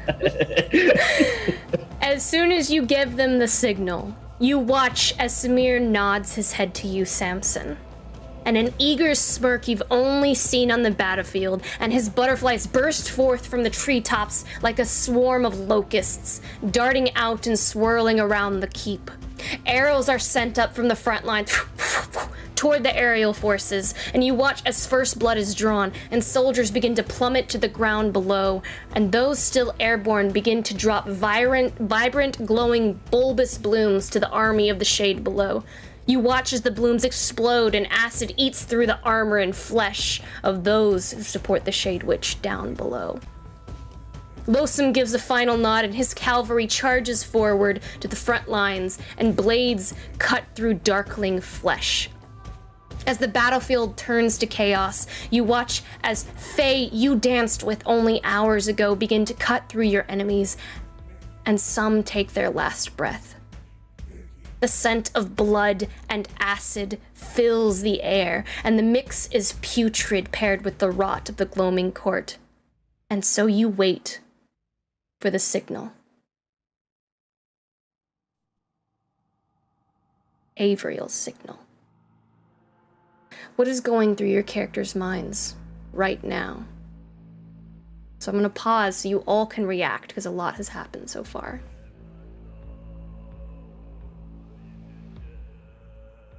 I have something I want to say, but I'll wait till the end. Okay, you don't have to react. You can just we can move on. I wanted to give you the opportunity if you wanted. Okay. Priari is just watching very sullenly. Like every time she sees one of their men fall, she like blinches, but she refuses to look away. Don't see the anger growing. I don't think Ludin is like caring that much about the rest of them.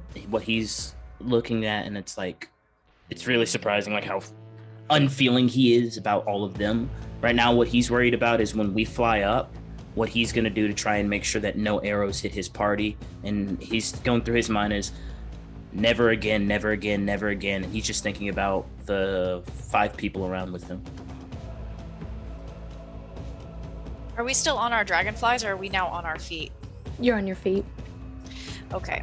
Yeah, so Finn's kind of like, his eyes keep darting around to all of the violence in front of them, just like everybody dying, and I think he just feels a little dizzy and sick from all of the smells of just rot and blood, and he shuffles a little closer, I think, to Samson, and goes between like trying to harden himself and like be like, yeah, I'm resolved in this, and like Samson will feel him like tremble a little bit, and then go back to like trying to stop.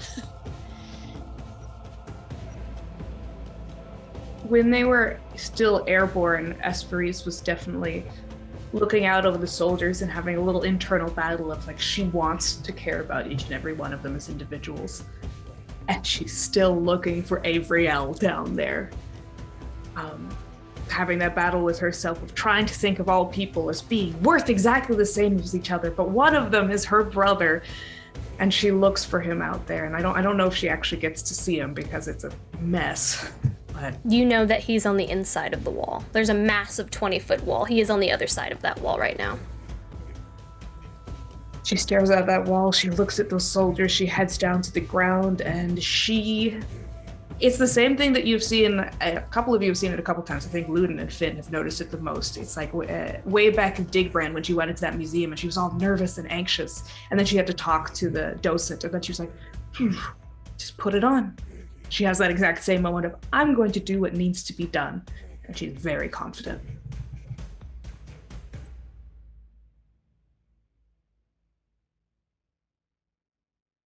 Yeah, Akron is looking around at all of his friends, and obviously this is big for him, but he knows that there's like this extra layer of like seriousness and finality going into this fight. And he sees them all looking around, and he's got a pretty decent insight, so he can sense that everyone's kind of like nervous or tense, and so he'll clear his throat. Before we go into this, guys, look, I've never lost anyone before. Anyone close, anyways. I never knew my parents. And Luden's really the first human friend I've ever met. So I won't say that I know exactly what you all are experiencing right now, but what I do know is that since meeting you, strange, angry, prideful, selfish bunch, I've never felt more alive than I do right now. And if your friend, if he's anything like you, he'd want you to be here. And he'd be glad that you were. He'd want you to carry on. Don't let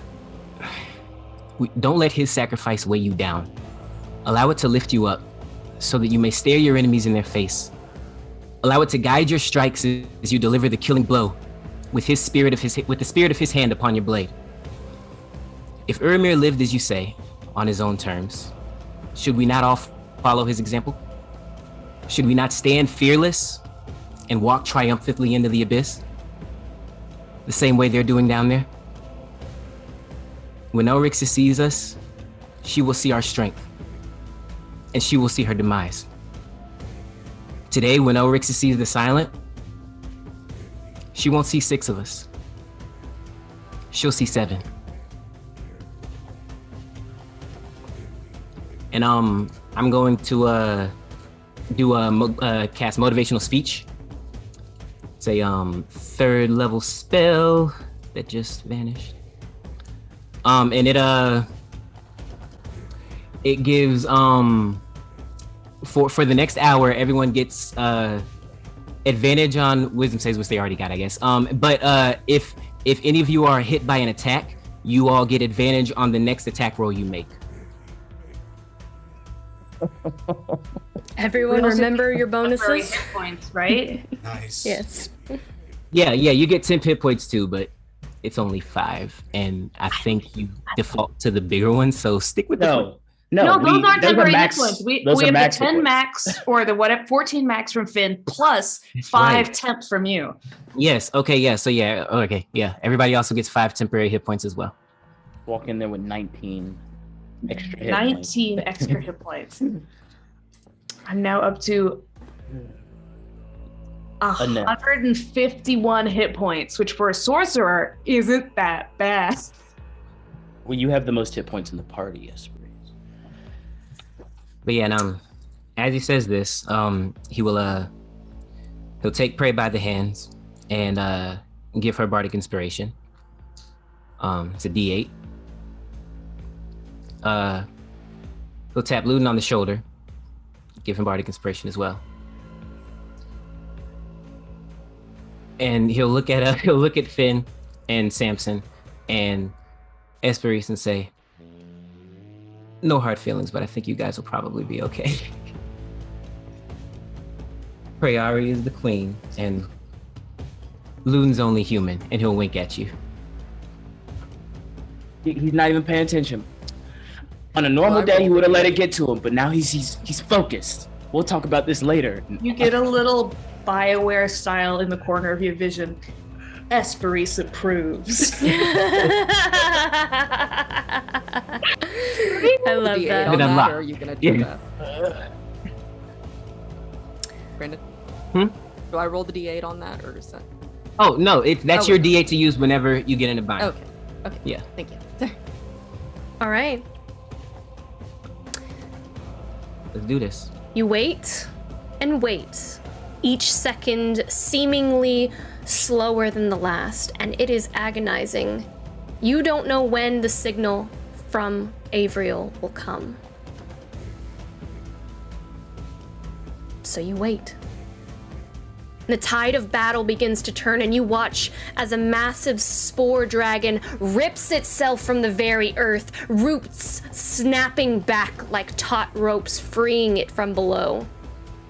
It screams, and a roar of green spews from its belly, and you immediately watch as the spores eat through your army. It all happens so quickly, and without a chance to scream, these soldiers are consumed.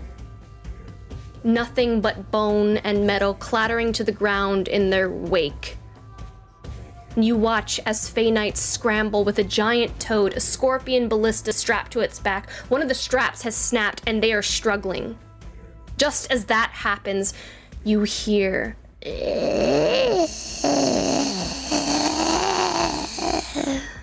coming from the other end of the keep. Its familiar hoarse tone nearly stopping your heart. And you watch as the Mother of Hags floats among a group of powerful, well-armored Fey Knights. Their eyes are filled completely blood red, and her halo of floating eyes glows as she commands each of them. You watch in horror as some soldiers are slain by their own, the ones that she commands. Under her control, others attempt to reach the hag but are cut to ribbons before they can get close enough. She tilts her head and a clump of hair falls to the ground and smiles as her toes drag along the dirt. Her crooked, rotting teeth protruding from her lips, hungry. And you watch as 3 pixies begin making their way over to the hag. A 10-foot aura radiates from them. You still don't see the signal, but one thing is for certain. If you don't choose to take out either the Spore Dragon or the Mother of Hags, you'll lose significant ground in this battle. Which do you choose?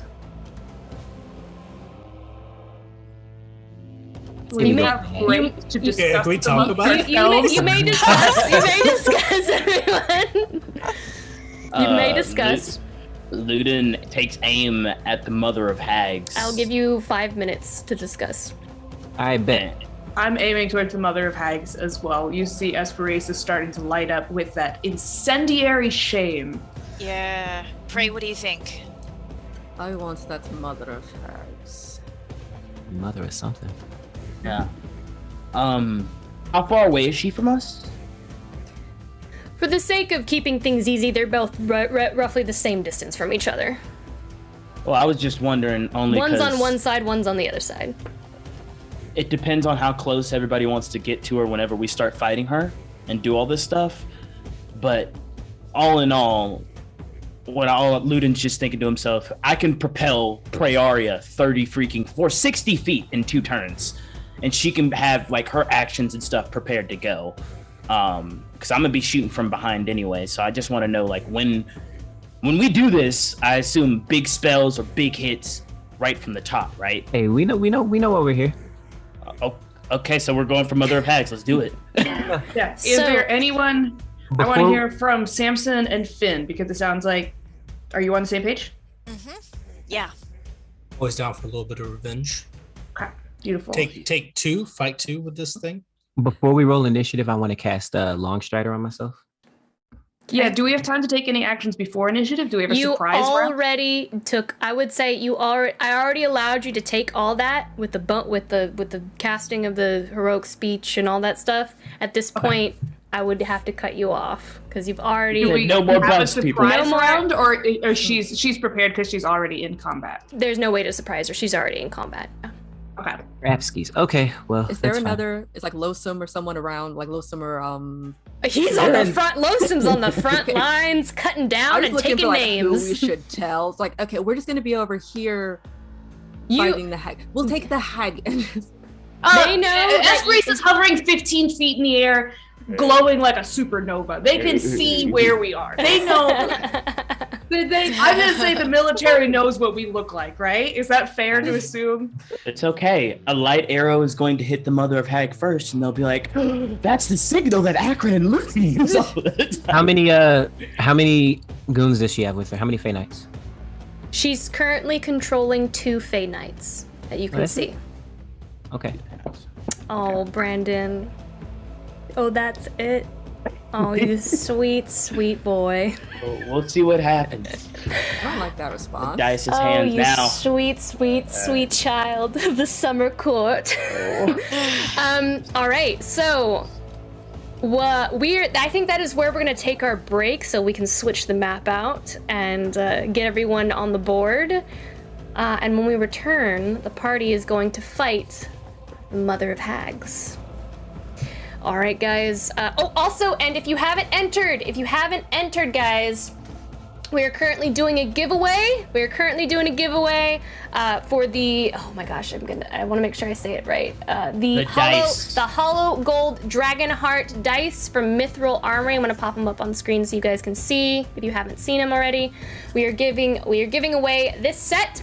If you haven't entered, please give us a follow and use either command ticket or command loot in chat.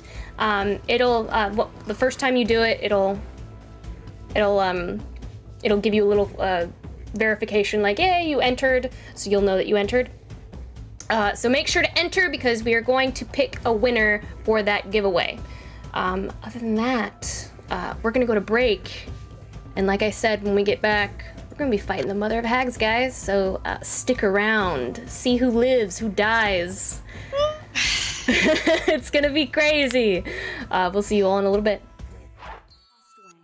Lamentium, Floortide.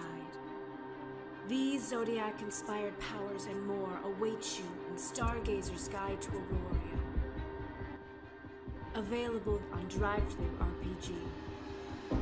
Destiny is calling, adventurer. Look unto the heavens. Your story is in the stars. Well, hello there. Of course you came to the grand dwarven city of Digbrand to see me. Ma Belle Pebblegrit, tale extraordinaire to kings, queens, heroes, and legends. Have you gazed upon my latest masterpieces? Yes, this one for you. Don't you see how it calls to you, speaks your name? You are gorgeous, darling. The colors, the line work, the gods weep in the presence of your beauty. No one has looked more stunning in a pebble grit design. Please, I cannot bear to gaze upon your perfection for too long. You can find this mesmerizing merch at inkinliar.com. Go and unleash your fabulosity today and help support Ink and Liar. Do stop by my shop again. You simply must tell me about all that adventuring thing. Well, ta-ta, darling.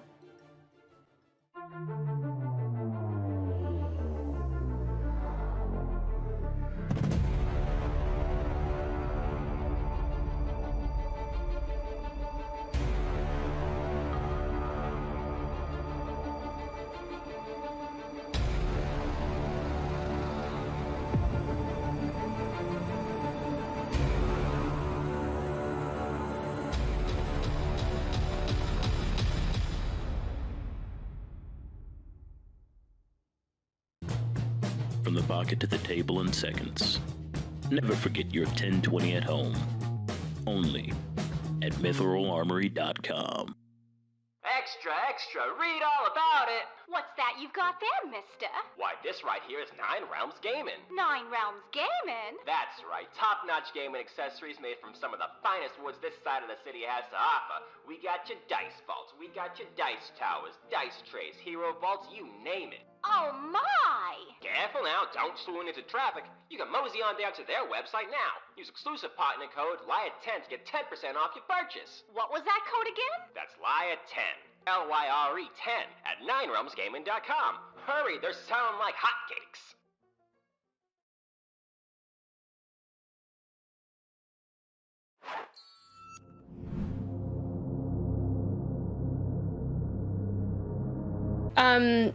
If you look up Pixie on D&D Beyond, you can also you can also double click on them because you guys should all be able to see and control them. Got you. Thank you. That's all I did. So Daniel is controlling the one on the left. I still need someone to control the middle or the one. I'm sorry, the one on the right. The middle. And the I got the one on the left. Okay. All right. Thank you so much for the raid, Hawkeye. Thank you so much. We are currently about to. This is a very big battle fight that we have been leading up to. We also have a giveaway going on. Just a reminder to everyone, since we have some new people in chat, we have a giveaway going on. We are giving away the hollow. I swear to God, I'm gonna get this right. The hollow. It's the hollow gold Dragonheart dice. The hollow gold Dragonheart dice from Mithril Armory. They are absolutely gorgeous. We are kind of celebrating their Kickstarter. Their Kickstarter ends tomorrow. I'll put them on screen so you guys can see, but they are so pretty. Look at them. What's they are the metal command dice. for Mithril? Yes.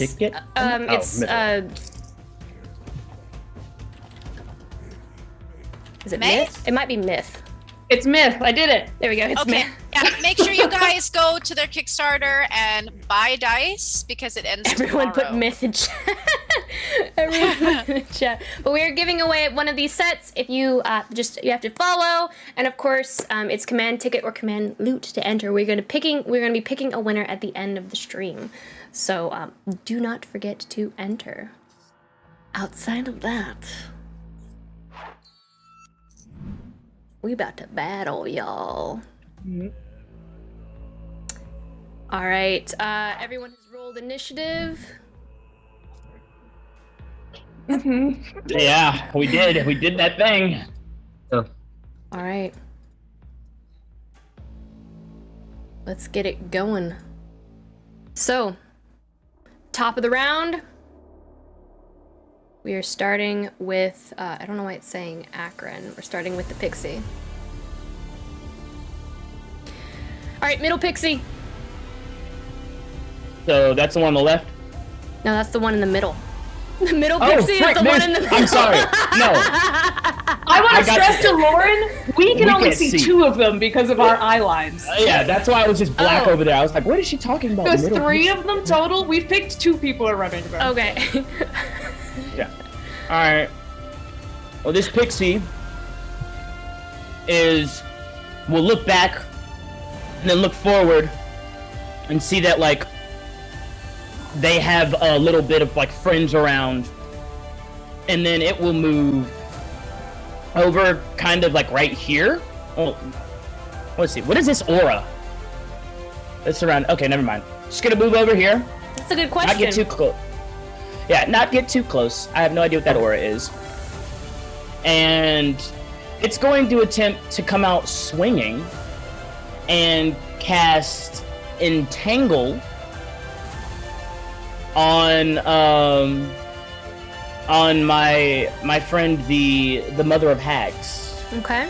And you do notice that the aura moves with the fairy. Oh, snap. I hope that's good. Well, I mean, it better be good. Yeah, so give me a DC.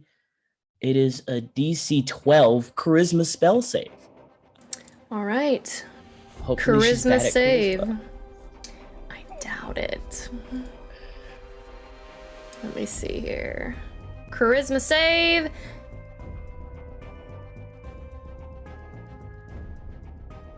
11. I believe she has proficiency in that. Give me 1 second.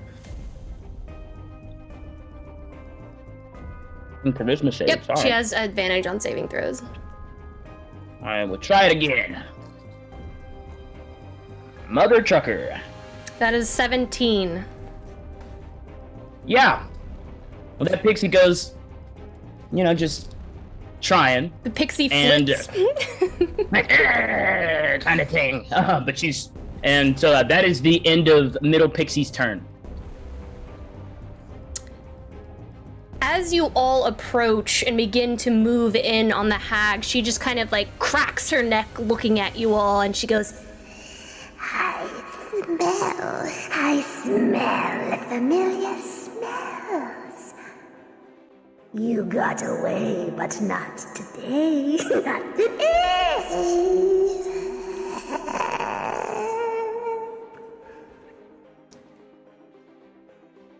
and she remembers you from before. Looky look. Good. She remembers us from before when we totally succeeded at everything we tried to do. She remembers, she saw Samson and Akron though. She saw Samson and Akron. Got away though. from her wimp ass. I'm feeling good about this. Did she bring my rod or nah? Lauren, speaking of Samson and Akron, we're both fae folk. Would we know anything about this aura that these pixies are emitting? Samson definitely would. You would have to make a check for me, Akron. Okay. And you can do so on your turn as a bonus action if you'd like. Okay. Or Samson could just tell us. Or Samson could tell you on his turn. Okay. All right. So,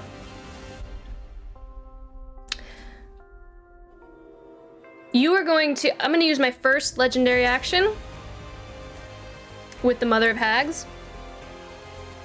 She is going to kind of begin to tear at her skin and begin to weave, it looks like spider webs, with her own skin.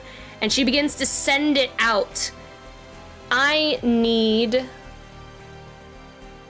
Akron and Praeria. Oh.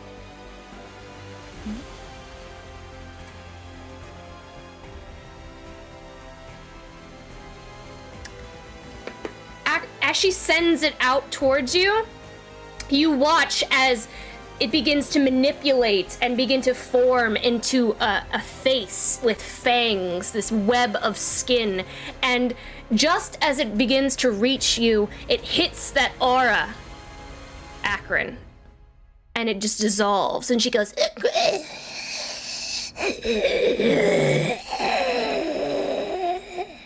and she just snarls at you both. Look over at Prey. Look, that's nifty. Yeah, Prey looks at the pixie and just like, yeah, it is. And that will end her legendary action. The Fey Knight is going to move forward towards you, Akron. Bring it. And he's going to take his long sword, and he's going to take 2 attacks against you. That is a 19 for the first attack, and a natural 20 for the second attack, Akron. I'm guessing both of those hit. No, the 19 misses. The 19 misses? Mm-hmm. Okay. What did he hit with a 29? Oh, I didn't mean to do normal damage. I accidentally did normal damage. That's a critical hit. Apologies. He hit me with a 29? Yes. Okay. Oh, no. He hit you with a crit, which is 29, and you take 53 slashing damage. Ouch. It was a crit. Okay. It was a crit, so. And question. Mm-hmm. If I were to cutting words that as a reaction, would it negate the crit? Because I have 1 use of Bardic Inspiration left. I can subtract the number from the creature's roll, not making it a 20. I don't know. That's a good question. attack rolls are different from ability checks. Usually, natural 20s always hit, regardless of the total result. I mean, it might still hit me, but it'll always hit. Wait, for cutting, huh? I think he's saying for natural 20. it's going to hit, but what he's saying is, can he take the crit off? Like, he doesn't want the Because crit like damage. if it wasn't a crit and I cutting words, that it would just miss, right? It's still a crit no matter what. It's the fun part about crits. They suck. If you crit and you don't hit the AC, you still hit. If that makes sense. Cutting words doesn't help that. Oh, I see what he's saying. I see what he's saying, because it still hits. It's still that same roll. So I can't negate the crit either? Mm-mm. There's other grave cleric abilities that do that. Only a luck can change it, apparently, according to. Luck can change it, and then a grave cleric can turn a crit into regular. Wizard can that's also a replace high level special ability, I think. Alright, so how much did I take? 59. The Fey Knight, 53. eyes glazed over and just completely blood red, almost robotically moving towards you without a hint of emotion on their face. Just kind of like jab up underneath your shoulder blade, Akron, and twist the blade in, ripping it back out.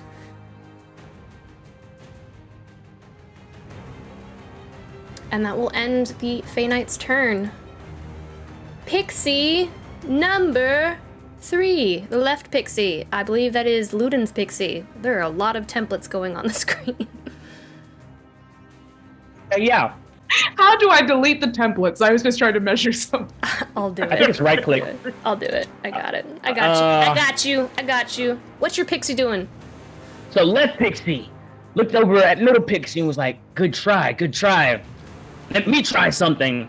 And then left pixie is gonna actually look all the way, look actually to middle pixie and cast polymorph on middle pixie and make middle pixie a giant whatever, like whatever they've been turned into for forever. I don't know what we usually go to. Giant ape, but it's not a ape. What is the thing that we do? Giant treant here. So middle pixie will turn into a treant. Unfortunately, the aura prevents that. Yes. So it doesn't even work on friendly things. So nothing magical happens. works inside of there. Well, no, I feel like that I would have known that, right? Because I'm a pixie right now. Yes. Okay. So to get this straight, as a pixie, does anything magical work inside the orb at all? That include equipment and stuff like that too? Okay. Interesting. Not even equipment. All right. Well, we're going to restart all of that up. And this pixie is going to move over here. Let's get a little bit more room. Okay, the aura moves with the pixie. The pixie is the aura. Got you. And I can't really see in the dark, but the pixie is going to attempt to turn the Fey Knight into a mouse. It does not work because the pixie is in the aura. The pixie is the aura. So last turn the pixie couldn't have cast a spell either then? No. Oh, so the pixie just moves. Well, the only reason I'm saying that is... That was with the bramble and stuff, that was my bad. Oh, okay, that makes more sense. All right, well, I mean, I guess the pixie's just going to... You're going to move her over here? No, the pixie's going to, move over there. I know what my pixies are going to be doing now. And it's going to use its action to actual double dash to get over here. I can't see in that because I'm Ludin, but basically use double movement to get this far over here. And in the pixie's mind, its whole deal is it's just trying to get over to the Mother of Hag and hug it. So you want to move towards it? No, it's going to try and go around and get, flank from the side so it's not in front of any of the spells. Okay. Yeah. And that's that pixie's turn. So that's 10 more movement? Yeah. Okay. And that's its turn. All right. Samson. It's your turn. Okay. So I've been debating on if I should use this or not, and I think I'm gonna do it. Samson is going to step one, he's gonna go ahead and do nothing with his bonus action. And then as an action, Samson is going to I'm gonna cast Scatter. So Scatter allows me to move up to 5 creatures anywhere within 120 feet of me. I am going to choose Akron and Praeria, Esperis, and Ludin. And then Finn. I'm going to pick everybody but me. And if it's okay with you, Lauren, normally I get to choose where they all go, but can I give them the option to choose where they all go as players?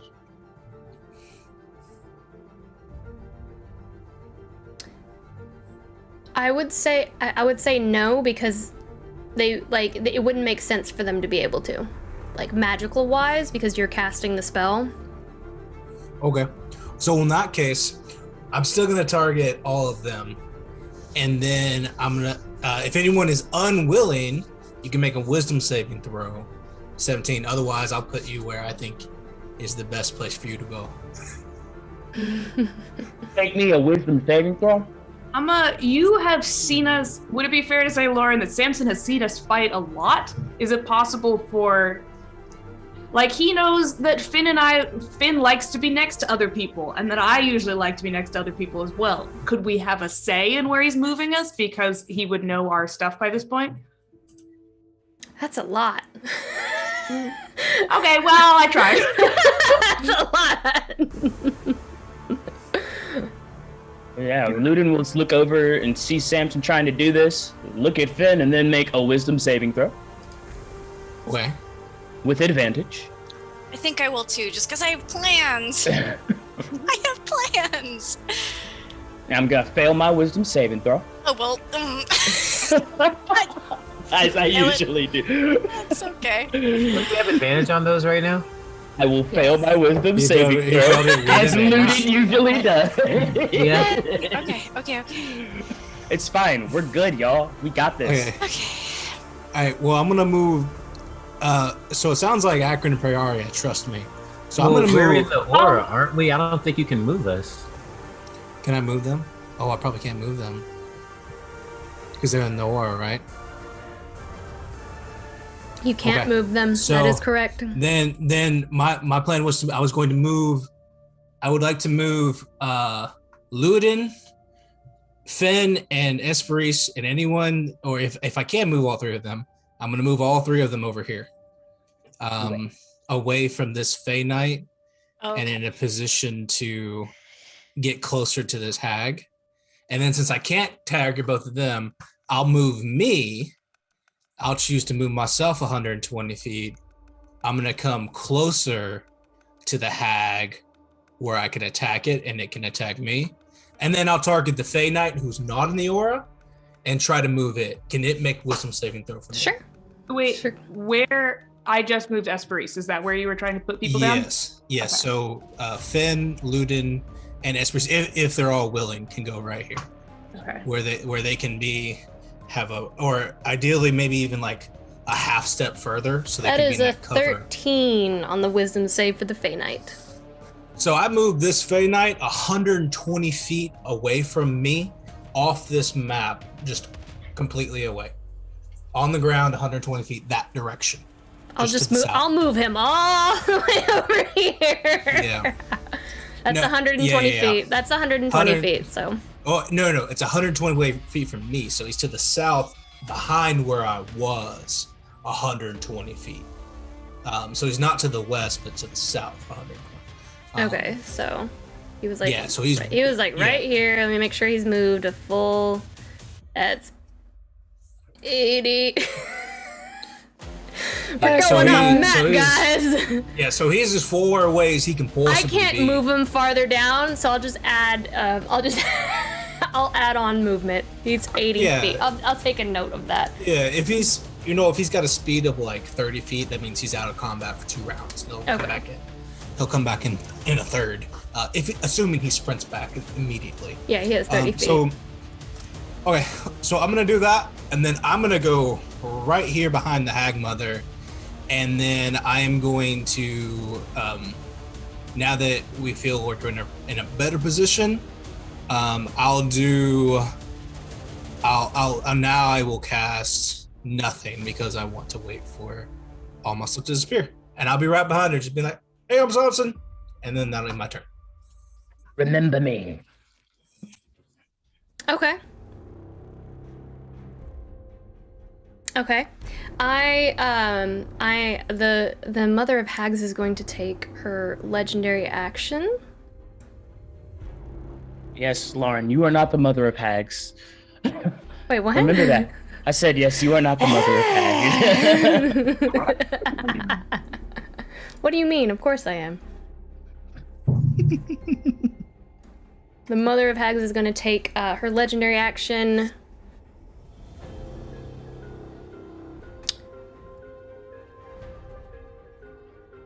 She is going to, seeing as Samson has just popped up next to her, she is going to crack her neck and completely turn it 360 like an owl, looking down at you with her back spinal column kind of protruding out, and she's just gonna go, Hello again. Such a delicious little mine. Just a little taste. And I need you to make a wisdom saving throw, please. With advantage because of Finn's beautiful breakfast. It was delicious. I feel like I ask this every time. Is this a spell? Probably not. It's a legendary action. Oh no! Spell-like ability. So that would be a 14. That fails. That definitely fails. You take...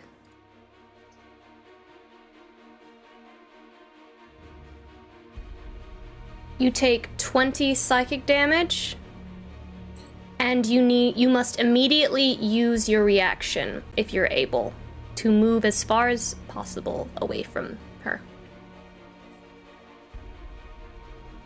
Okay, so I was about to use my reaction to cast Tomb of Labistus.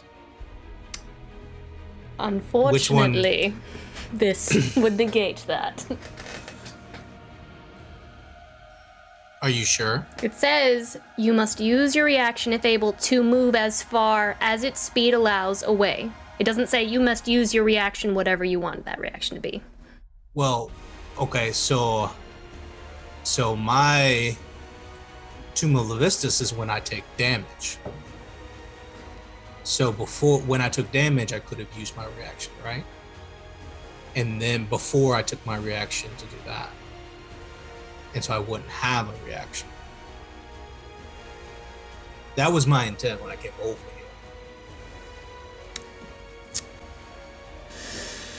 here. Let him roll a dex check. See if he's fast enough to get it off. I think that's fair. I think that's fair. Well, opposing dex checks? I think that's fair. Well, I rolled a 1. Oh. He might also roll you a 1. inspiration, Jesus. I might also roll a 1.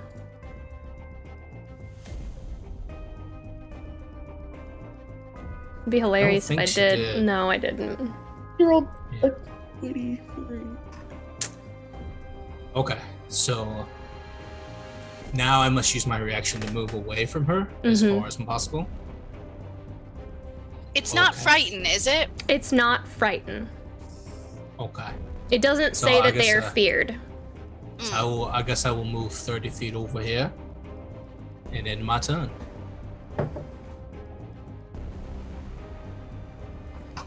All right, that ends her legendary action. Finali. So Finn is going to like meet eyes with Ludin and then get transported all the way across and then be like a little bit discombobulated, but then like look back at Ludin and nod and reach out and grab his bow. And like this dark green light is going to start flooding around the bow. And Finn's eyes are going to turn this deep blackish green as he casts Holy Weapon on Ludin's bow. Ooh. Okay. Ludin will begrudgingly allow this to happen. And you feel the power of Levi coursing through this weapon, up your arm, into your heart. It feels familiar. And then Finn will shake it off and grab his sling and go for it. But I think he's going to aim for the crown of eyes. Okay. Not that it makes a difference, probably, but I'm going to try it anyway. All right. And go! 21 to hit. You're hitting the hag mother? Mm-hmm. Yes, that hits. Do I hit her in the crown? Eyeballs? Do I pop one? Yes, you hit one, and one of them just kind of like sizzles and just... I tried to do it. Just pops. And then I get to add this poison. All right. So 9 points. 9 points total damage? Yeah. Okay. And that's it. Now I'm focusing on charging Ludin's weapon. Okay. That ends Finn's turn. That leads us to what is this 8.5 foot halo that's over here? I'll go over here.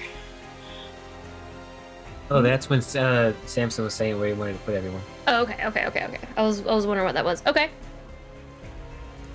Okay, so now it is the Mother of Hag's turn. She will snap her head back, and just kind of like roll it to look both in your direction, Ludin and Esperise. And I believe she can get... I believe she can get close enough to you guys. Oh, yes. Oh, she is. Okay, nice. Okay. That's 40 feet. Oh, yeah.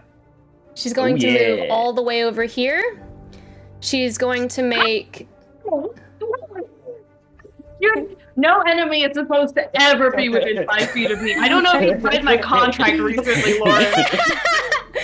She's just going to, as she moves towards you, she's going to like get on all fours and just slump onto the ground and just claw and dig and begin to very quickly spider crawl towards you, and just towards you all as she just frantically begins to skitter over. She's going to make 2 claw attacks against you. Or 1 claw attack against you, Esperise, and 1 claw attack against you, Ludin. Sounds like a Silent Hill creature. Like... I'm gonna break her back. Just so she can call this way. Esperise does a 21 hit. Field. Ludin does a 26 hit. No. All right, let's do this. So Esperise, it misses. She actually does have shield. Look at that. Okay. Ludin, you take 17 slashing damage. All right. For her final act of death and destruction. There. I am stressed. Okay. Yeah. Yeah, they're not supposed to be this close to either. Yeah, this is not where we're supposed to be. Where is our paladin and our rogue? Why are they up there? Hey, Why are we guys. here? She is going to look down at you, Esperise. Yeah, she's gonna look down at you, Esperise, and she's going to... Yeah, I think that's what I'm gonna do. She's gonna look down at you, Esperise, and she's just going to kind of like crack her fingers off and attempt to stab her fingers into the sides of your temples. I need you to make an intelligence saving throw for me, please. Intelligence saving throw. Okay, you know what? It's gonna be fine. That is a natural 1. Does shield help in any way? Let me check all of my features real fast. Okay. No, okay, just do it to me. Oh, damn. Okay. You take... Hold on. To be fair, you have more hit points than you've ever had in your life, so like... Yeah. It's not double damage just because it's a nat 1, right? It's not. No, we decided at the beginning of this campaign we weren't going to do that. I wanted to do that. You take 31 psychic damage, Esperise. Okay. But also, you are unable to cast spells or activate magic items for 1 whole minute. What kind of effect is that causes her to do that? You may repeat the saving throw at the end of your turn. Wait, shit, was that a spell? No, it was an eye ray. You saw it come out of the ray of one of her eyes on the crown. As she like takes both of those fingers, the ray begins to make those fingers glow that she has snapped off of her own hands, and she stabs them into the sides of your head, and you just kind of reel back as she weakens your mind with this ray. So I can't do anything magical. You can for a whole minute, but you can repeat the saving throw at the end of your turn, and that will end the effect on a success. What is the effect? Is it a magical effect? It says that she's unable to cast spells or activate. Effect. No, I was just wondering if it's a magical effect or if it's just like poison or if it's like because. But yeah, all right. Not if it's a spell. It sounds like yes, it is magic, but it's not a spell, right? It's one of her eye rays.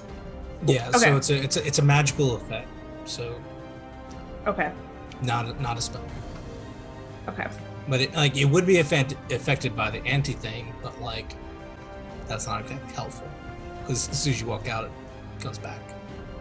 Would it come back? Mm-hmm. Fine, just make your save. Because anti-magic fields suppress magic; they don't dispel it. Okay. That will end the hag's turn, and it is now Ludin's turn.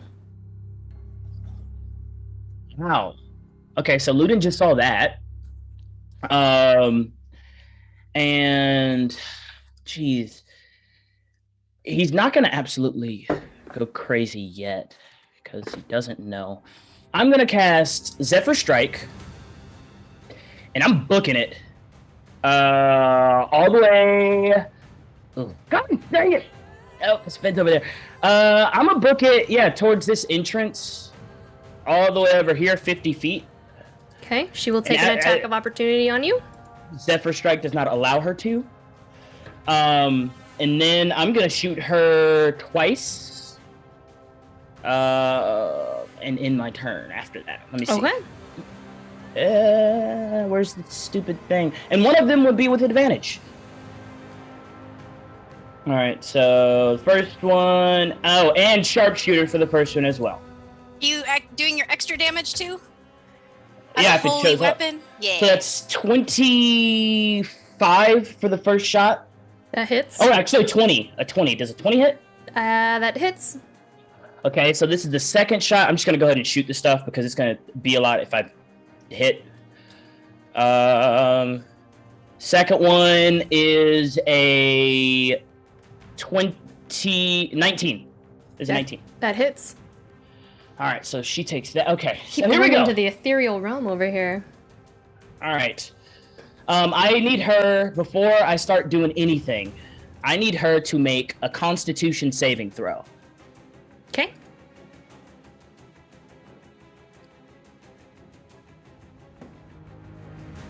That is 22. I assume a 22 saves, my dear Fenelon. It's your spell save, not mine. Let me see. Probably, yeah. Wait, Okay. yeah. All right, cool. All right, so that is. Sorry, I have a whole bunch of effects on me right now. So on failed save, creature takes at the end half as much, so 2d8, so 3d8. So okay, plus d4. All right, so this is for the first hit. Sorry, again, a lot of things going on with Luden. But So- I think that's only, by the way, the Constitution saving throw. That's only if we dismiss the spell. Oh, I thought it was on every hit. Never mind then. Yeah, you're fine. Okay, so then the extra is still 2d8, so it's still the same amount that I was about to do. Okay, so she takes... So that's the radiant damage. That is the regular damage. That is the favored foe damage. And my other thing is a plus 5 on top of all that. Okay, so she takes 20, 24, 34, 39 damage off the first hit. Okay. And then she takes... Okay, so regular. Then those. Oh, no, that should have been 2d8. Let's take that away. Oh, let's keep the 17. And then a d4. Okay, so then she takes 28 damage on the second hit. Nice. And I don't know if radiant damage does extra to her, but she takes she takes 21 of that was radiant damage. As she takes the radiant damage, you don't notice anything of significant value happening. It seems to hurt her just as much as any of the other damage she's taking. Cool. And I'm gonna use the last bit of my 10 feet to just try and crouch near this this tree over here. And that is the end of Luden's turn. Very nice, very nice. Esperis. I legitimately can't do anything for the next minute. Do you have a weapon? I think you skipped. I have a dagger, but I have a -1 to all my. Oh, I'm sorry. I'm sorry. How does that always happen? I'm sorry. It's Akron's turn. Apologies. Okay. I think Luden hit the next button, and then I hit the next button, and then it went to Esperis. So No it is. worries. Sorry, it's Akron's turn. All right. So this dude just disrespected the shit out of me, and he's got to pay for that. So because of my the speech that I gave earlier, since you hit me, I get advantage on this next attack roll. Okay. So I'm gonna punch him in his nose. Before I'm going you to- begin, I need you to make a wisdom saving throw for me. Okay.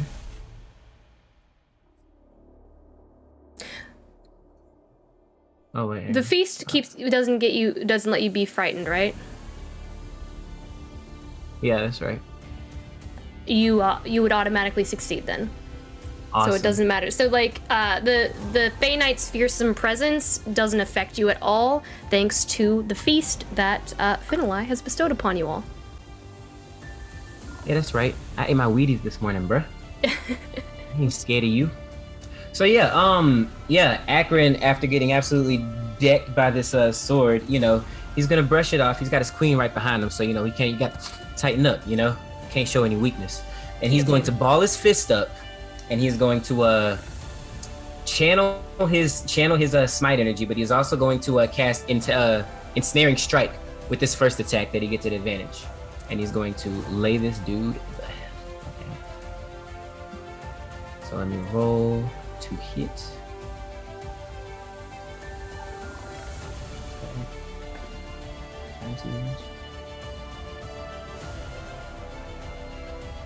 Does a 19 hit?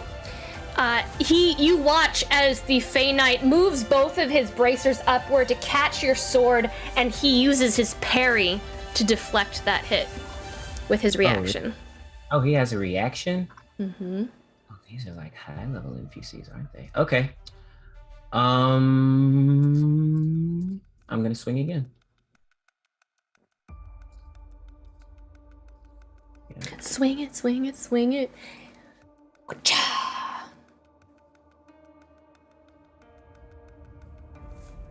That hits. Oh, okay, cool. All right, so the 17 hits, which means I get to roll a lot of dice now. So base, he takes D8 plus 3, and then with a smite, that's an extra 2, so that's 3d8.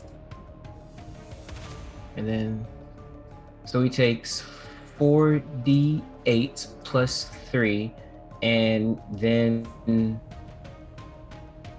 me find my, and then 1d6. Okay. So many dice, my god.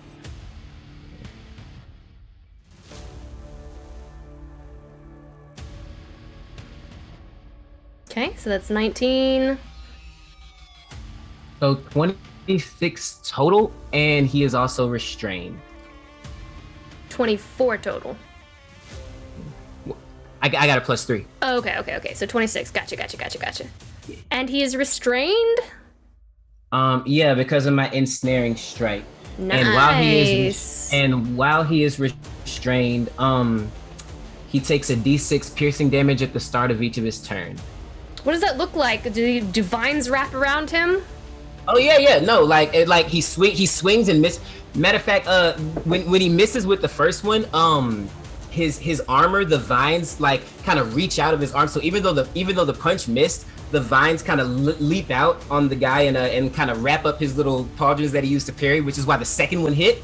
And then as the second one connects, the vines just kind of like leap off of him and just like wrap him up all Spider-Man style.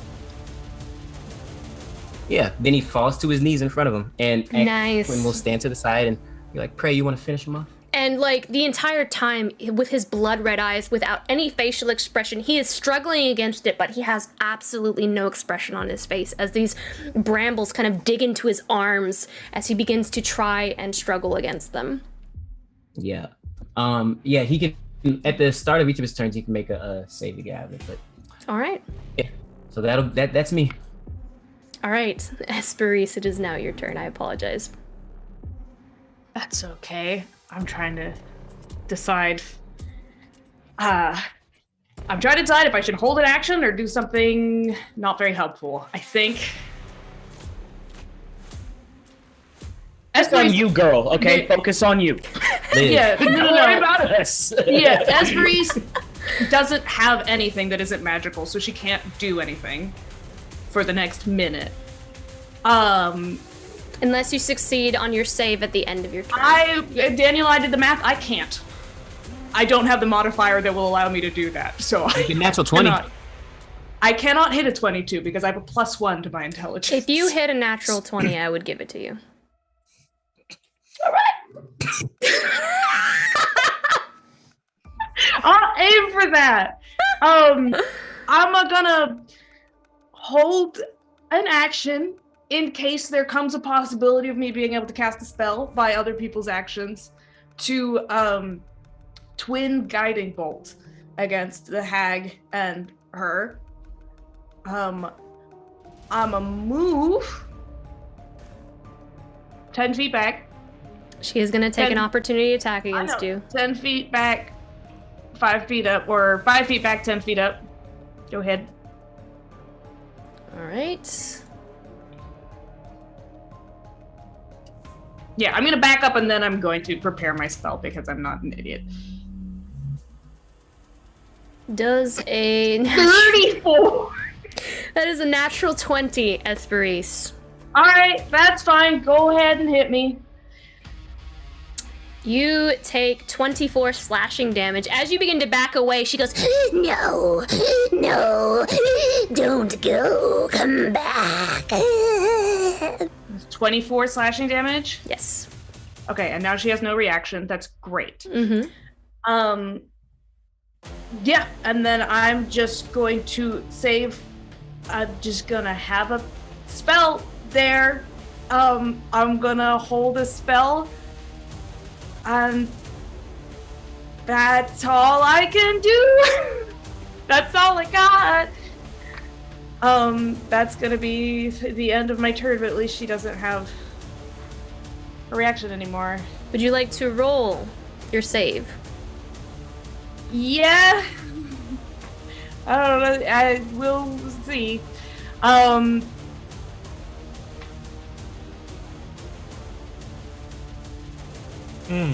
was a 2. Yeah. So close. Yep. Really right there. Yep. With our rolls tonight, guys. We've had 3 natural ones and a 2. All right, that ends Espris's turn. That leads us to Fey Knight in the Boondocks. He is going to run. He's going to use his full action and movement to get to where he is now. And that will end his turn. Praeria. I assume when our different hag mother got hit, she didn't need to make any saving throws to keep control of these two, right? No, it doesn't work like that. I figured. Just maybe, It's a might as well boss. ask, It's right? a boss. And it's not a spell. If it was a spell, then like she would fall under the same premise of like concentration, because there are Lauren, some. Okay. You good? Okay. You good? I promise you. I wasn't expecting it to, but on the off chance, She's a bad mamma jamma, man. Boss fight, yo. Alright, Prey's gonna come up beside this Fey Knight.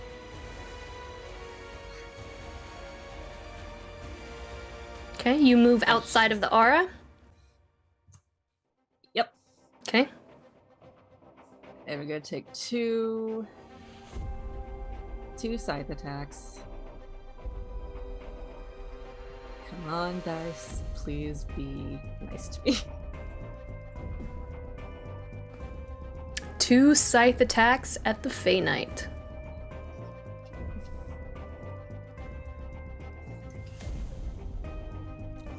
Okay, that's Natural 20 for our queen, everyone!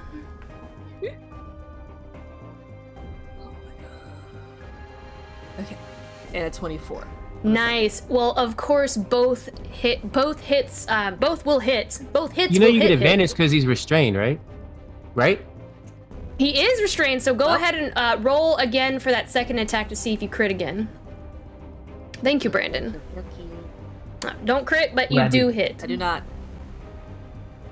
Yes. Oh, he almost rolled a 2. I mean, still would have hit. like- Roll that beautiful, beautiful damage. Brandon, that was the scariest that's thing. the ever. wrong thing. Ignore that.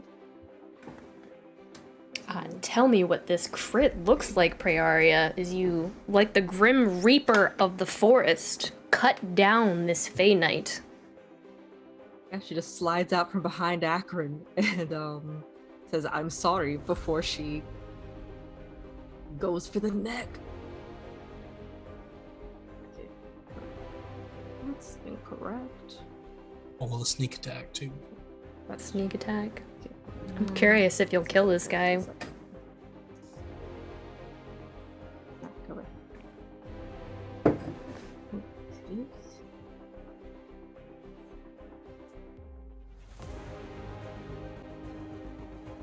That's Alright. 23 on the crit.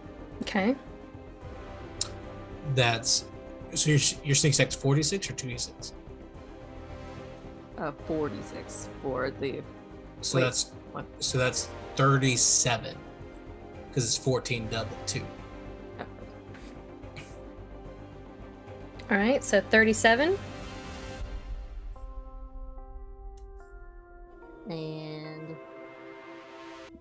5 more on the second. Nice. You come down with this scythe and just slice against his shoulder blades and just cut through some of the tendon. And again, no emotion. There's like a twitch against his like bottom lip as it cuts through, knowing that like his mind is still there and he's trying to fight and push past it, but he cannot. And he's looking rough, or he's starting to look. He's bloodied. So. Thanks. Does that end your turn, Prayari? You gonna move? She'll look at Luden, not Luden, Akron, like, you got this. Yeah, we good. Cool. And she will use the rest of her movement to move toward Luden, which is 25 more feet. It's about there. All right. That end your turn? Yes. Samson, your pixie's ready to go. This pixie double dashes and goes directly right here where it's within 60 feet. And it puts its aura right there too. So that Praeria and Luden cannot be targeted by any of these eye rays or anything. They would have to shoot through it to get there. So I would actually put it like right here so that their magic items would not be affected, but she would have to shoot through it to get to them. Okay. So that way when they come on their turns, they can move around or do whatever, but she's gonna have to move significantly in order to target them. And then that's all I can do, so that's it. All right.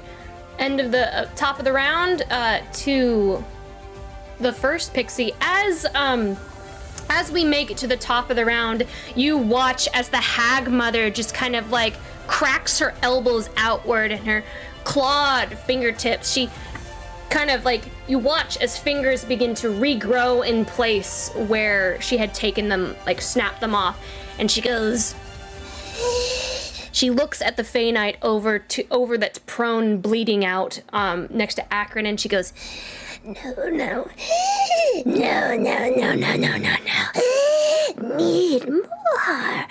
more. And she like kind of dips down, her long toenails clawing and scooping out at the dirt, and touches the blood of a fallen soldier and begins to wipe it along her skin and face.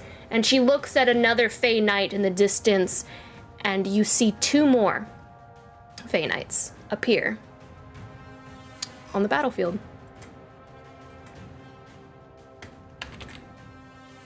I'm gonna put one over here.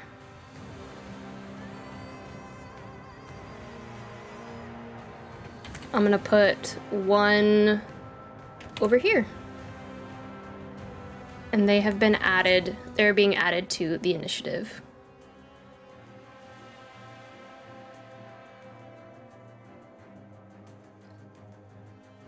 Ooh.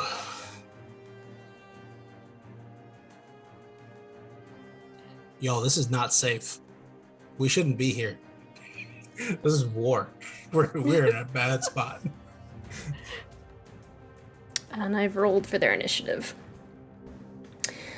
All right, middle pixie. I'm not sure who controls that one, but do what you gotta do. I got it. Middle pixie looks up and sees all that crap that just happened. Okay, Daniel, how far did you move your pixie? How far can these pixies move? Dash gives them 60 feet. Oh, 60 feet. They fly 60 feet. Yeah, this middle pixie's going right to the hag mother. Like right next to her. Our one hit point pixie.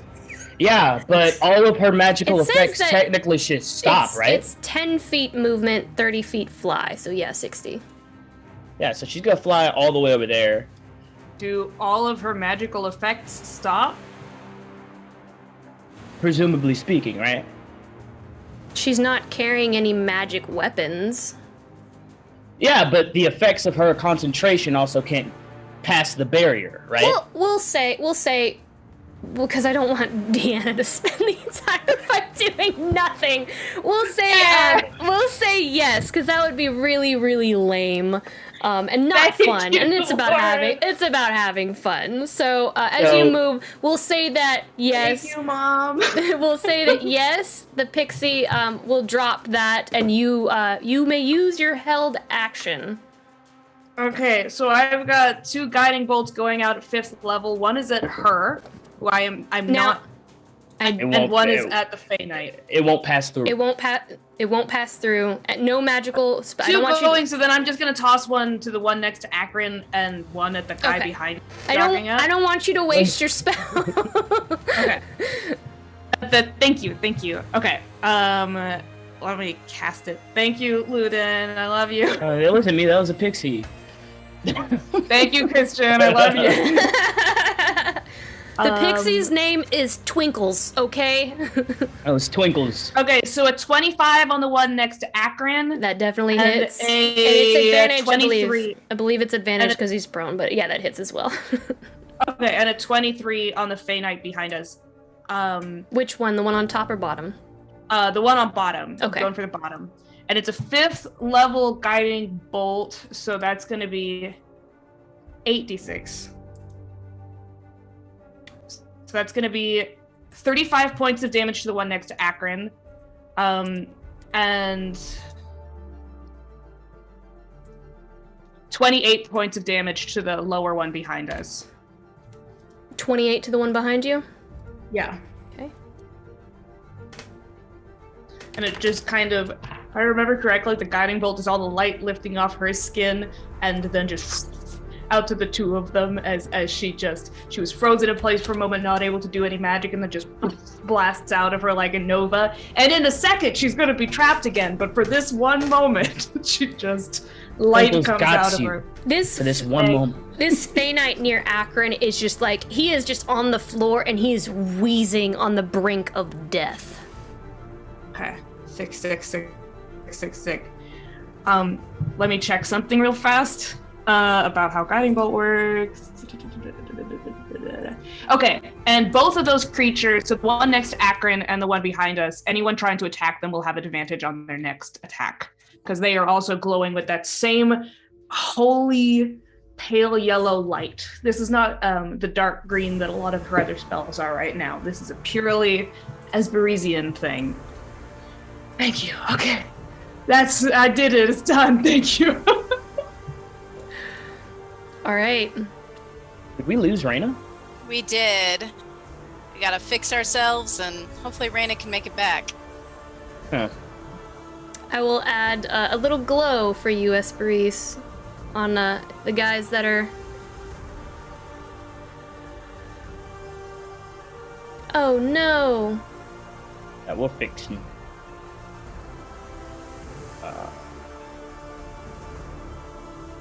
I know we can pop up here for a moment.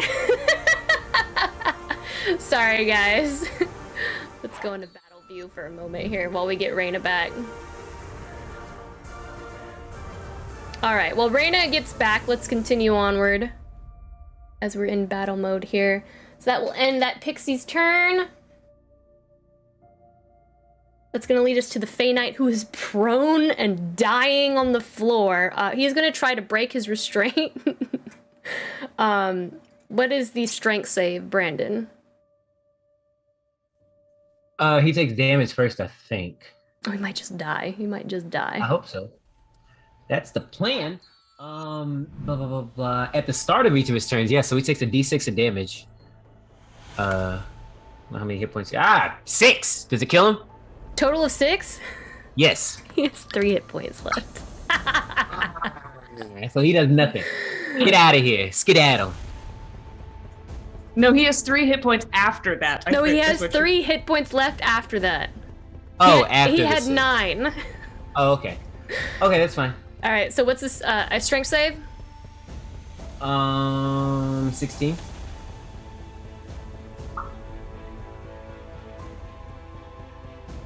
He does not succeed, and he remains entangled. Fantastic. All right, that's gonna end his turn. Sweet. Can I take a legendary action? I can actually. I am gonna take a legendary action. Take 1 legendary action, and I am going to claw this pixie. The mother fair. of hags is going to look at the pixie and Twinkle snow. Twinkle snow. Sparkle snow. Twinkles. No. That is. Yeah, that's definitely gonna hit. I'm not gonna roll damage because it doesn't matter. You watch as the mother of hags grabs the pixie and just kind of like her wrist cracks and she kind of like, you see the crooked yellowed and black teeth and she just swallows it, crunches down on it and swallows it whole and just.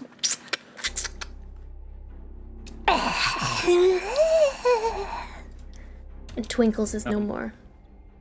Sorry, Twinkles. It had to be done. And that will be that legendary action for the round, and that aura disappears.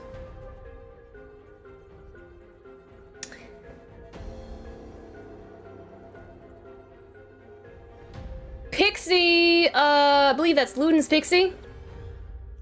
Pixie. Yeah. That pixie just saw what happened to its friend and is like, nope. And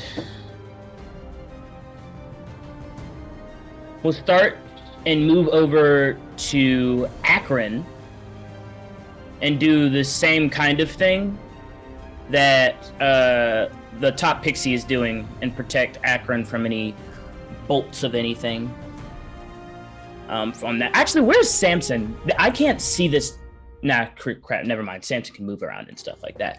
You are like you can't see Samson. So like the terrain that is blocking you here, you cannot see Samson. I don't have the view of the pixie side. Is the only thing that I was saying. But it's fine. It's gonna move there anyway. All right. Not its turn. That leads us to the Fey Knight over here, his turn. He is going to rush over here to you, Finali. And unsheath his weapons, blood red eyes, and he is going to take 2 attacks against you, Finali. You don't want to do this! Remember who you are! Yeah. Ooh. 21 and 25 to hit. Yep, those both hit. Oh my god. Oh my god, don't stop. That is. Alright, that is 25 plus 33. 58. That is 58 slashing damage, Finali. Ouch. Ouch, ouch, ouch. As he comes over, unsheathing, and just kind of like slices through. One kind of slices against your neck. He gets like your calf underneath your hammies, and just absolutely no expression as he is completely under the control of the Hag Mother. And that will end his turn. Legendary action.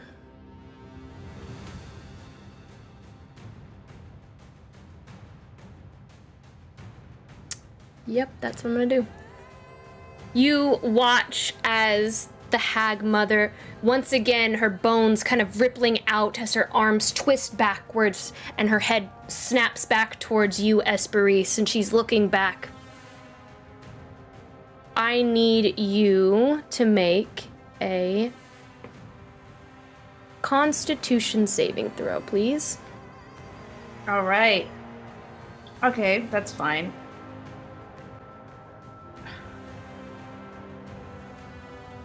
Why am I rolling so bad? That's 14. I haven't rolled above a 10 the entire night. That is rough. I'm sorry. You will take 21 force damage, and you gain 1 level of exhaustion as she reaches out and begins to wrap that, like, peel some of her skin off and just kind of wrap it around, and it begins to, like, sink into your skin, and you feel your energy draining, and you begin to feel a little bit tired as all of your energy is completely sucked out towards her, and you gain that level of exhaustion, unfortunately. first level of exhaustion. Sorry, that's checks, right? Disadvantage on ability checks. Okay. Thank you. I don't know why I'm thanking you. You're welcome. Would you like another level of exhaustion as well? Okay, yeah. Esperise is having a bad time. That's how we'll put it. She's still like hovering in midair, but like her wings behind her are starting to fray and melt down, almost like the fine filaments between the sections of her wing are almost melting. It's not great. All right, that will end that legendary action. And that will lead us to Samson. Okay, so I've fought this hag before. I know a thing or two about her, and I've heard about it before. So I kind of get the sense I know what's going on. I'm gonna come over here, seeing our pixie has been murdered. I'm gonna run 25 feet over here close to her, where I can see Esperise. And since our anti-magic field is gone, I'm gonna cast Dispel Magic on Esperise to clear this intelligence thing that's blocking all of her spell casting. That's already been taken care of, Daniel. Oh. It's gone completely? Yeah, I thought. Oh, okay. Anti-magic. Anti-magic only suppresses magic. It does not dispel it. Gotcha. So when that left, it came back. Okay. So I'm gonna cast. I can only cast it at 5th level. It's the only spell slot I have. So I'm going to cast Spell Magic to remove this effect from our slow reader. Okay. +1. I'm above average. It's just you're all so smart in this campaign. At 5th level, you know what? I'll allow that. I'll allow it. That's probably not rule. I don't think that's rules written, but again, like I want Esperise to have fun in our game, so I'll allow that. And that a 5th level spell, that's a pretty big sacrifice. So I'll deem that you are now able to cast spells, Esperise. Thank you. Okay, so I come over there and I cast that spell and I remove that from Esperise's mind, and then I'm going to, at this point now, I'll use the spirit totem. I'll make the bear appear in a 30-foot radius, and then this will give everybody over here that I like, all my best friends, 7 temporary hit points and advantage on strength checks as long as you are within this little aura. I'll put it right there. So if you've lost your temporary hit points, you now have 7. And that's my bonus action. And then I will take, now that I have done that, I will take 1 step to the right, get in this pixie's aura, and end my turn. All right, can I go ahead and delete this? Actually, I'm not gonna do that. I'm gonna take a step closer to the hag, so maybe she'll come towards me. Can I go ahead and delete this radius? Or is it always active? This bear totem radius? It's always active as Okay. long as she's up there. As long as it's not a concentration thing, and I can move it. if I Okay, want okay. to. I wasn't sure if it was like a So- one-time thing. Okay, I'll leave it. All right, that ends your turn. That'll end my turn. Well, this is a pretty big heroic moment for Samson as he dispels this. What does this look like as you free Esperise from the grasps of this mother of hags? Esperise is floating there, melting, squished into place, very distressed. What does it feel like, Samson? I imagine that it looks very run of the mill for Samson. This is something that is, I don't know if this is a particularly crazy thing for Samson. He does this all the time. His job is to be supportive and help people and get us through these fights. So I imagine it is a quick series of gestures that call this out, and that there's just a brief moment where whatever was this psychic energy from the hag, just it's like there's like a little flower that's floating up next to Esperise. I imagine that it kind of like floats over a little bit and kind of like does one of those little puff things and just like seeps it out of her mind. And then it Nice. goes into the wild. Very nice. And that will end your turn, Samson. Finlay. All right, I'm seeing a lot of weird vegetation on the northern part of this sphere. What do we have a tree over here? Like a weird looking fungal tree? Sure. Yeah, so seeing Esperise just melting, though she does look better after Samson helped her out, I think Finn's going to try and take a running jump and grab around her and like hug her close and dimension door her up one of those trees areas. Okay. So they have the higher ground. I still want to stick in that sphere. So let's see. Yeah, we could say you get up to this tree over here. That's where you're going. Yeah. Yeah. Okay, it says I collide with the wall, but it's fine. I'll move. Okay. It's fine. You're up there. You're both up there. Are you okay?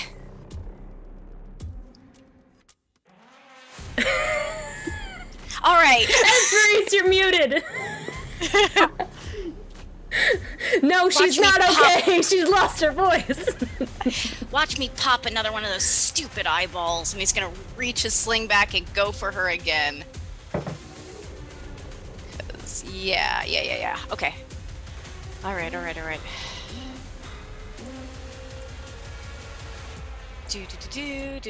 Do. Oh, do I get advantage because I got hit by her? Isn't that one of Akron's things?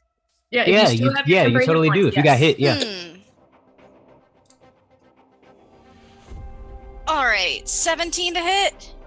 That does not hit. Okay. Goes wide. It misses. I don't hit one of her dumb eyeballs this time. And yeah. You have a longbow as well with some fey killing arrows. Just putting that out there. I could try that next time. I just got my poison rocks. I got you. It's a +1 longbow though. Just putting that out there. Okay, next time. That's it for me. All right. She's gonna watch you like dimension. I guess she just watches you disappear before her eyes, and she's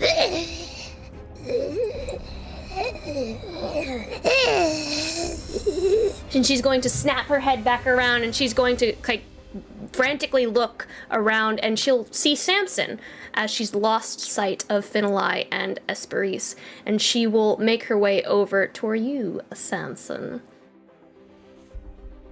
And she'll make 2 claw attacks against you. 2 claw attacks against you, my friend, as her arms snap up. That's a natural 1. Does a 15 hit? Does a 15 hit? It's a natural 1. At 1. No. It exactly misses. Does a 28 hit? Yes. It does. But I'm going to... Yeah, go ahead. You take 19 slashing damage. Okay. I'm going to now activate I'm going to use my reaction like I wanted to last time. I'm going to do 2 moves of Levistus, and what the hag is going to see is the hag is going to see Samson here in the Feywild in his element. He's going to call up some of the roots of Rithanawe to come up and block these claws. So as it comes to hit Samson, it just goes 3 inches deep in some root sticks, and the roots fall away, and Samson's still standing there, taking this damage, but is standing in front of her, protected by those roots. Okay. She's gonna look down at you as the roots take the damage, and she's just going to kind of like rear back and kind of loom over you, just kind of like clawing her way up those roots to kind of like peer over the edge, snapping her neck. Why do you hide from me? Don't you want to play? I need you to make a wisdom save, please. Okay. With advantage. Yeah, advantage. That's a 7 plus 6, so 13. That is a fail, unfortunately. Wisdom save. Danny is losing it. Terrible. He's like, what the fuck? Why did I even do heroes? So why did I even cook for you? Okay. That is, yeah. You take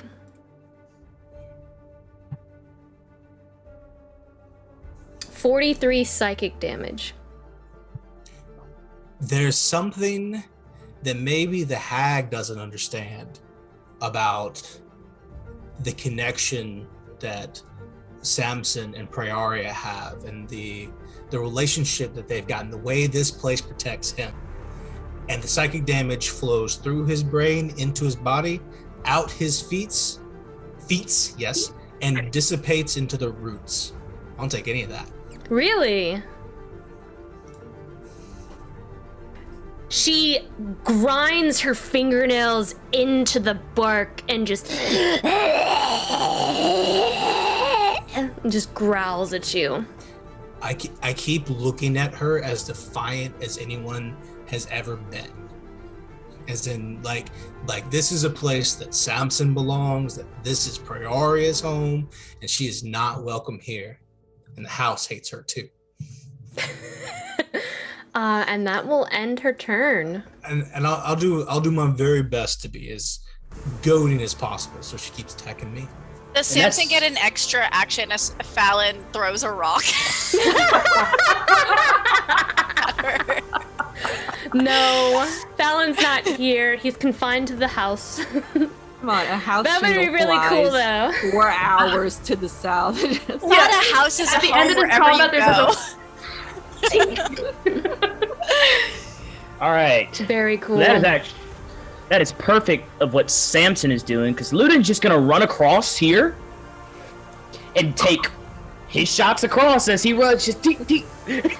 Can Prey get a high five as he runs past? Just like a little. Yeah, no, keep going.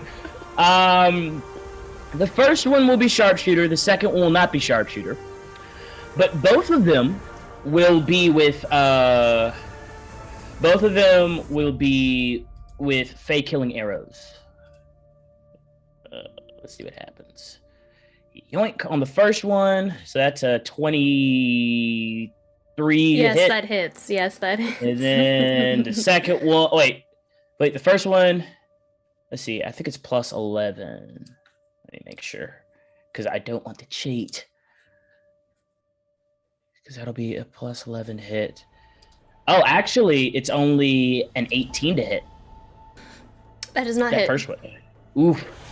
Yeah, the second one is a 25. That does hit. Just remember you're inspired. Oh, wait, yeah. I'll use the inspiration, that D8. And Roll see that if it'll get D8. up. Yeah, that was an 8. That Okay, will, that's that good. will make the first one hit then. Perfect. So the first one, all right, let's start doing some damage. All right, so That one had sharpshooter on it, right? yeah, that's why it needed to hit. 88 Okay. plus. You're hitting the 2d4. mother of hags, correct? Why Yes, did you roll I- a D? Why did you roll I didn't even know it was possible. You know, I was D4, yeah, that one D2. Plus your radiant damage, don't forget. Flipping coins over I do here. it. Okay. Yeah, so I got. Just give me a total, my man. Just give me a total. All right, let me do this total in my Break out mind your real quick. calculator. 19. I got 33 on the first hit, and then Okay. the second hit is.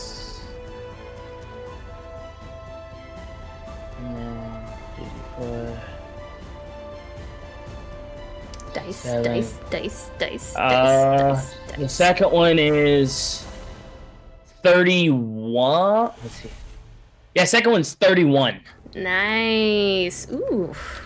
And Luda just actually, screw it. I'm gonna burn it. Action surge. I'm gonna shoot her 2 more times. First one was sharpshooter. Oh, jeez. Don't. Look at this! Oh, that's a natural one! As your bowstring hits the side of your arm and gives you major bowstring burn, or whatever the equivalent of a rug burn is.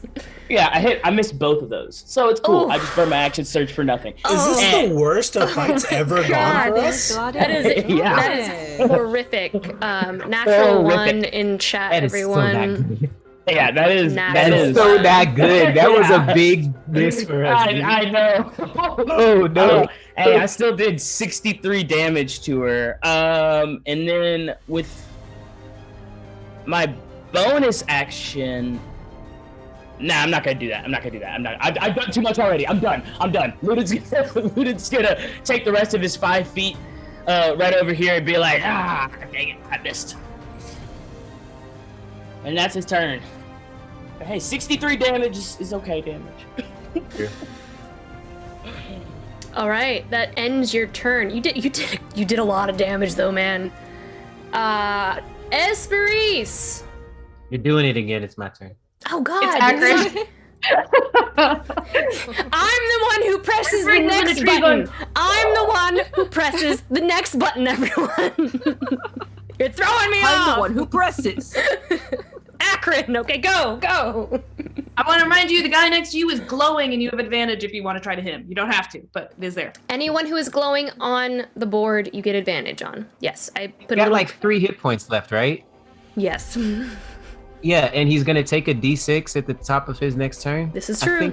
I think he's good. I think he's taken care of. Yeah, screw that, man. Go protect our team. Yeah. Get the hag. All of the marshals are on the wrong side of the field. Okay, all right. I'm gonna try something here, and I hope it works. She gets advantage on all of her saving throws. Son of a bitch. I think it's all magical saving throws.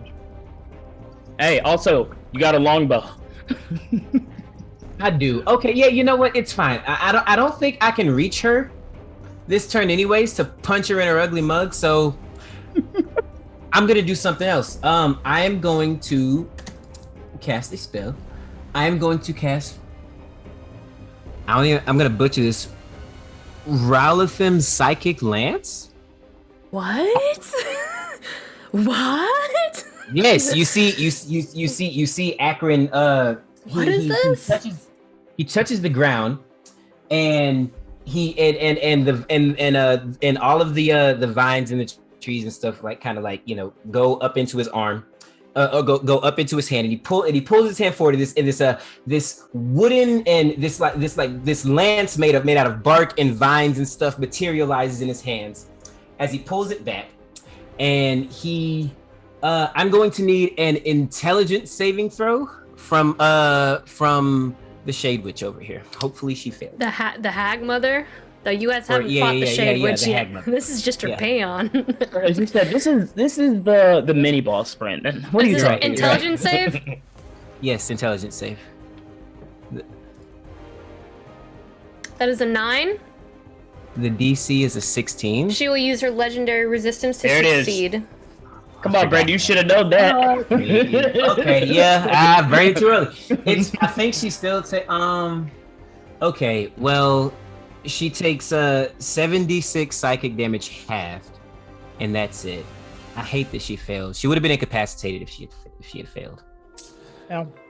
And she gets advantage on those spell saves. So let me roll it one more time just in case, and I don't have to use it. Which is a 6.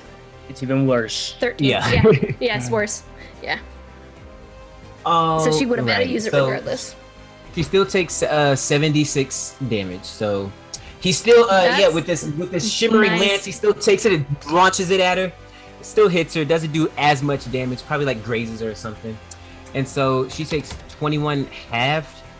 The lance goes through her side shoulder, and her skin just kind of cracks like porcelain, and bits of that flesh fall off in just chunks, like glass, like porcelain. And she just kind of snaps her head up and looks over at you I remember you. I smell you. And she'll just look over at you. Okay. And then oh, you know what? I probably could have reached her. But it's fine. I'm going to move over here. Well, where do I want to go? Oh, okay. Yeah, I'm gonna move up here next to this. I'm gonna move right here. Is that cool? Okay, is your thing concentration? My what? The thing you had the Fey Knight in. The thing I had no. Okay. You're good. He's just grappled until he breaks out of it. Okay. Mm-hmm. Yeah. But I'm gonna move here because that's all of my movement, and no magic can get at me right here, right? If she decides to try to kill me. Yeah. All right. Then I think we're good. I think that's as far as I can get. 5, 10, 15, 20, 25, 30. Yeah. In my turn. All right. Esperise, it is now your turn. Esperise is gonna cast Wall of Fire at 5th level. Okay. And she is going to cast it 5, 10, oh, that's not how that works. I thought that was a little pen, and it's not. There it is. 5, 10, 15, 20, 25, 30, 35, 40, 45, 50, 55, 60. To completely block off the knights. We are up in a tree. We are like 20, 25 feet in the air above them. So they could climb the tree if they want to, and we can deal with them later. But completely blocking the knights from getting to us, and the Hag Mother is within the wall of fire. I'm going to need, on her turn, I believe, let me double check this. When the wall appears, each creature within its area, I need her to make a dexterity saving throw. When it's her turn? No, right now. Oh, right now? Okay. And then she'll take the damage again on her turn when she makes another save. And this is a spell? It is a spell, yeah. It is 22. 22 is going to save. She's still going to take half damage. So it's going to be half of 6d8. So she's going to take 17 points of fire damage. And then she is in the wall. And it should block off everybody else as well. And then with my bonus action, I am going to use 5 sorcery points to regain that spell slot. So I still have a 5th level spell slot on hand. And it's just going to come over me, filling me up as essentially down from the side of the tree that we're hiding in, this burning light of green flame, like that Aurora Borealis, but thicker and higher and more rapidly crackling, just across, following the roots across the round, bursting up around her and shielding my friends from the rest of the Fey Knights who are making their way over here. And that is going to end my turn. Nice. Very nice. Praeria, it is now your turn. Cool. Well, she was gonna run up and try to get her close combat on, but there's now a giant wall of fire. So she's going to... the wall of fire only hurts people who are on the Fey Knight side of it. As long as you don't go into the wall, you're good. Okay, cool. So I can hit at her from with she's in the wall. Yeah, so long as you don't end your turn in there, you're good. You guys are fine. Only they are fine. Yeah. So actually, she will come up beside her buddy Samson. What's up? And we'll take 2 attacks against the hag on fire. She's just a hag and she's on fire. Yeah. Do it. To it. Do it. It's easier. That's what I do here.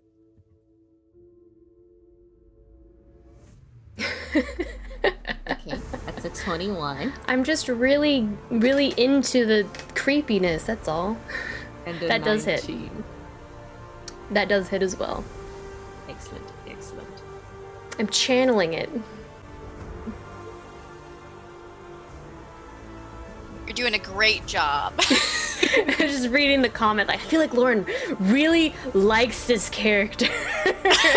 This should be your next player character in whatever game you play.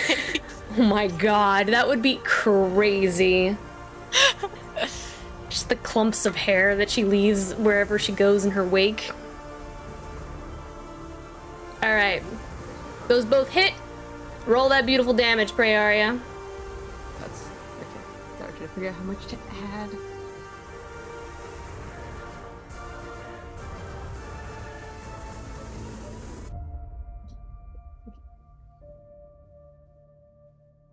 Samson, you can go ahead and figure out where you want to put that pixie, if you'd like.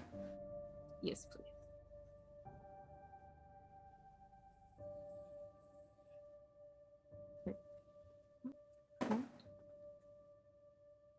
The ghost is making noises in my house again.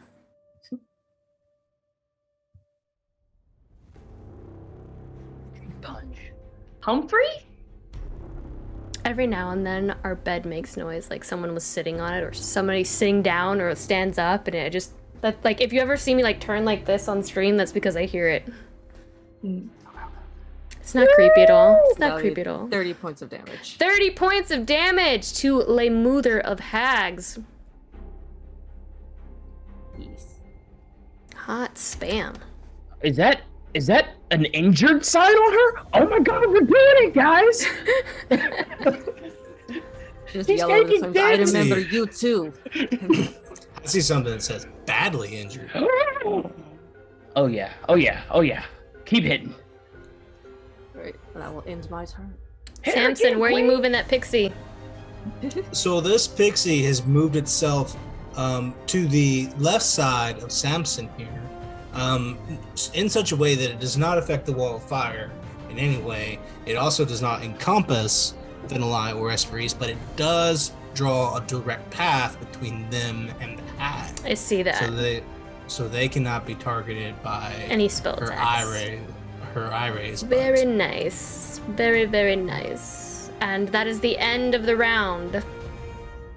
Top of the round, the Hag Mother, as you watch as the remainder of her hair completely singes down to her scalp and like boils begin to form, and she's completely gaunt as her skin sags, and she kind of leers over down at you all, and she turns, snaps her head, and she just reaches out and she goes, It will not end this way. You think you have won? I will not let you win. and she will summon 2 more Fey Knights to the battlefield. I 100% thought you were gonna say like she summons the dragon that's over there. Oh, fuck. We'll say 2 more over here emerge from this.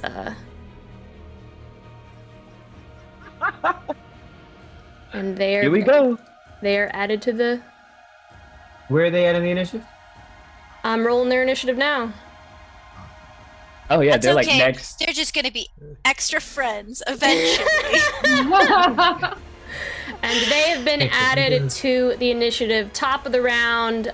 This guy's gonna take his d6 of damage as he struggles.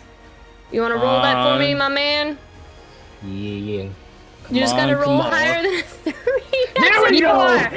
This guy dies. Wow, that's good. That's like a great. Y'all like that fadeaway? Akko just walks off. He's already dead. He dies. And that leads us to this Fey Knight, this next Fey Knight over here. Oh, hold on. There we go. Yeah. All right, our next Fey Knight who's over here. That one was you, Lauren. You can't blame any of us for that one. What do you mean? You clicked next twice that time. It's true. It's because the light is shining on it. He is going to move 60 feet this way. And that will end his turn. Before this pixie goes, I'm gonna take my one of my legendary actions with Le Mother of Hags. I'm right here being mean. I know. But Praeria was the last person to hit her. But I'm being mean. Praeria was the last person to... Daniel, you took 2 attacks already. Spread the love. Love. And I can take another. The Mother of Hags is going to look at you, Praeria, and she goes, "You think you are a queen. You are no queen." And I'm gonna need you to make a wisdom save for me, please.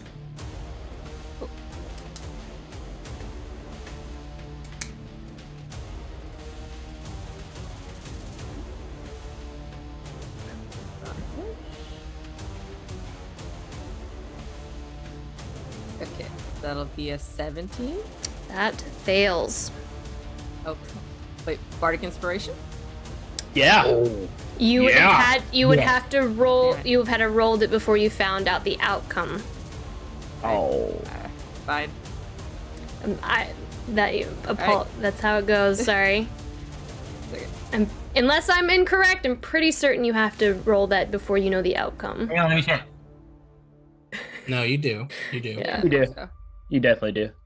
All right. Yeah. All right, give me a worst. No, not the worst, Lauren. Not the worst. You take 22 psychic damage, Praeria. Cool. I would like.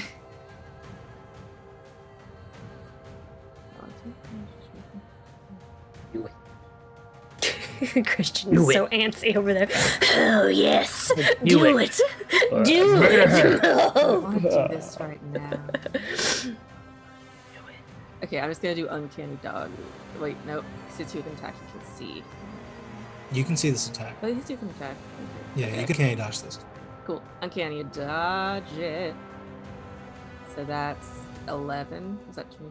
Thank you, 13. Nubu. 13 damage. Peace, Nubu.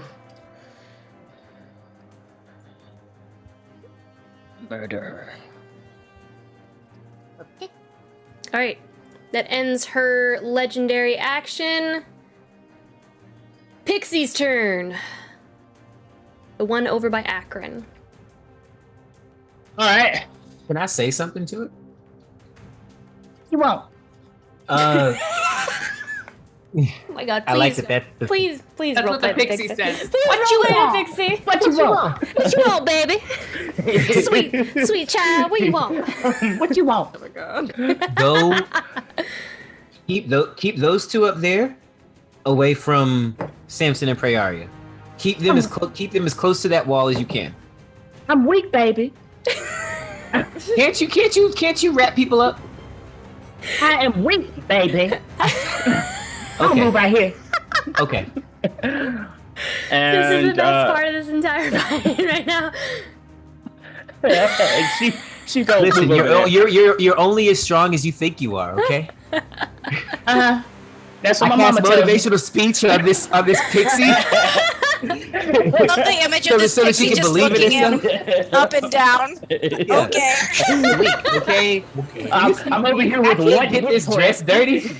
One hit point, and you're telling this pixie to go take on the 2 freaking dread knights that were giving you issue. Okay. He natural 20'd me once. He wasn't giving me issues. Calm down. Okay, baby. You know what? Just All right, that ends the Pixie's turn. Samson, before you go, I'm going to take another legendary action against you this time. I'm so excited. Samson is adamant and so mad that you attacked Praeria last time. This time he just puts himself in between to make sure he gets the smackdown. I know that hits. I'm not even get gonna after ask. my own heart. That is 19 slashing damage. As it does, yet again, the roots of the earth come up. And I like to imagine this time it's just like a spot of dirt, just like pops up like a softball, and the claws hit that instead. That dissipates everywhere. Yeah, she just kind of claws, and her like parts of her fingers kind of snap back as she desperately tries to attack you.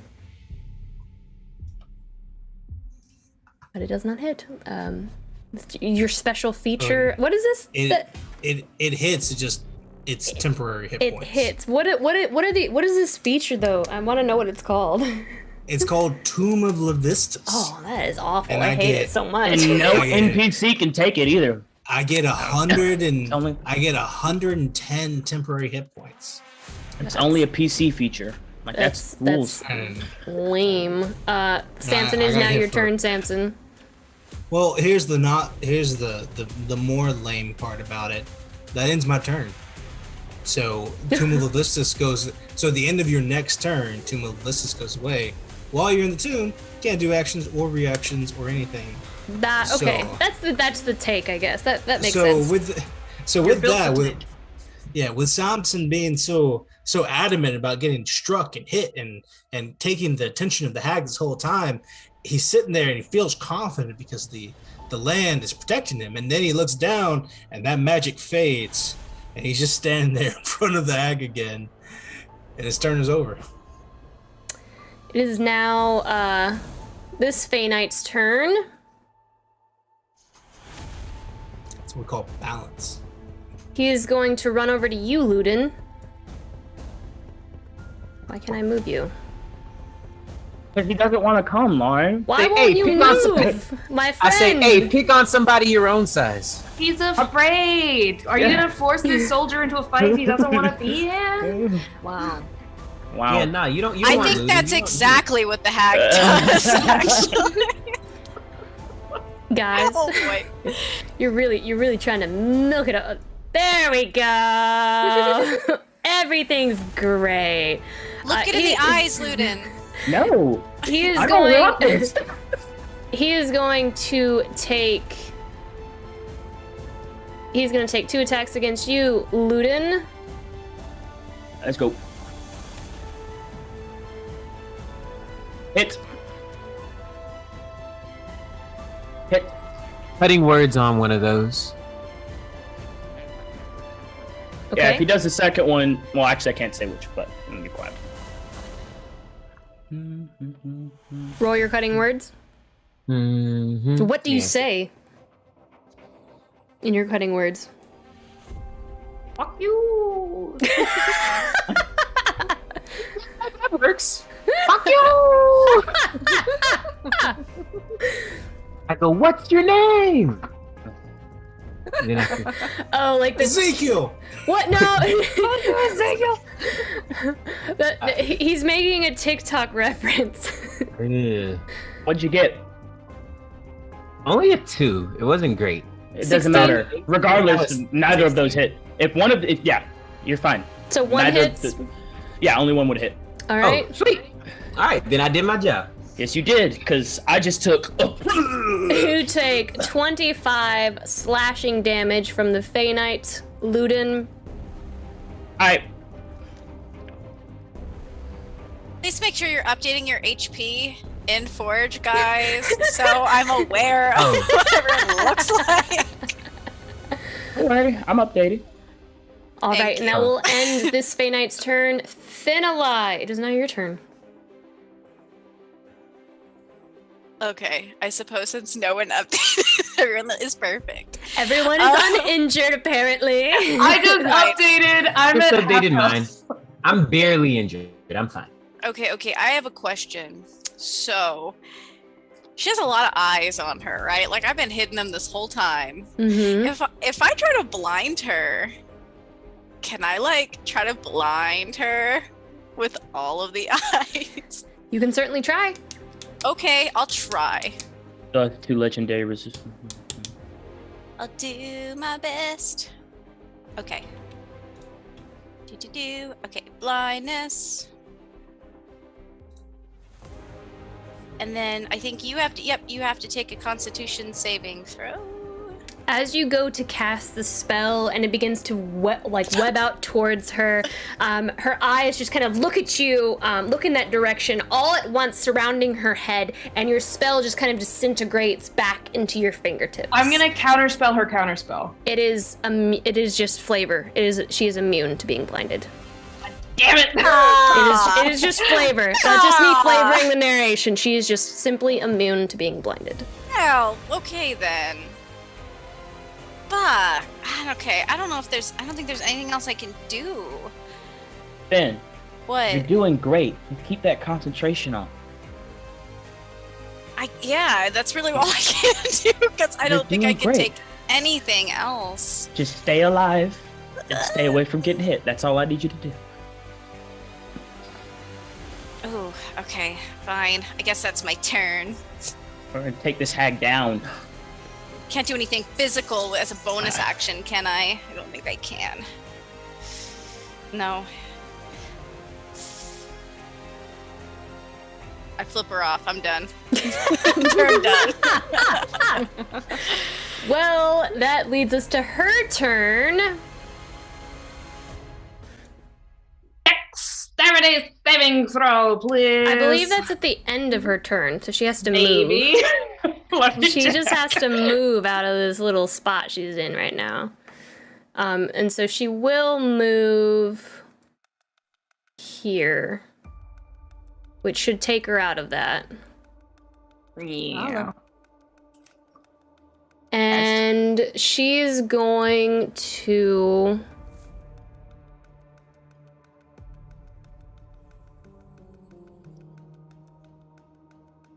She's gonna look down at you, Praeria. And she is she's going to say, I have lived for thousands of years. I am ageless. I have seen Rithanorway fall, and it will fall again. History will repeat itself. I need you to make a wisdom save for me, Praeria. Okay. We're at it.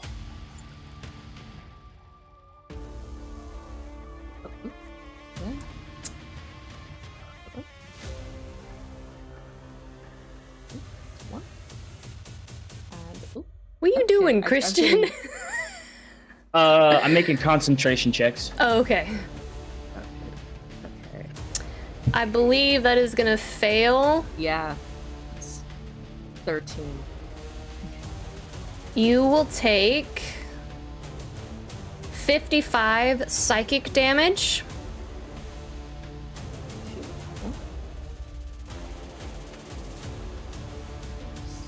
I think furbolgs are immune to psychic damage, right?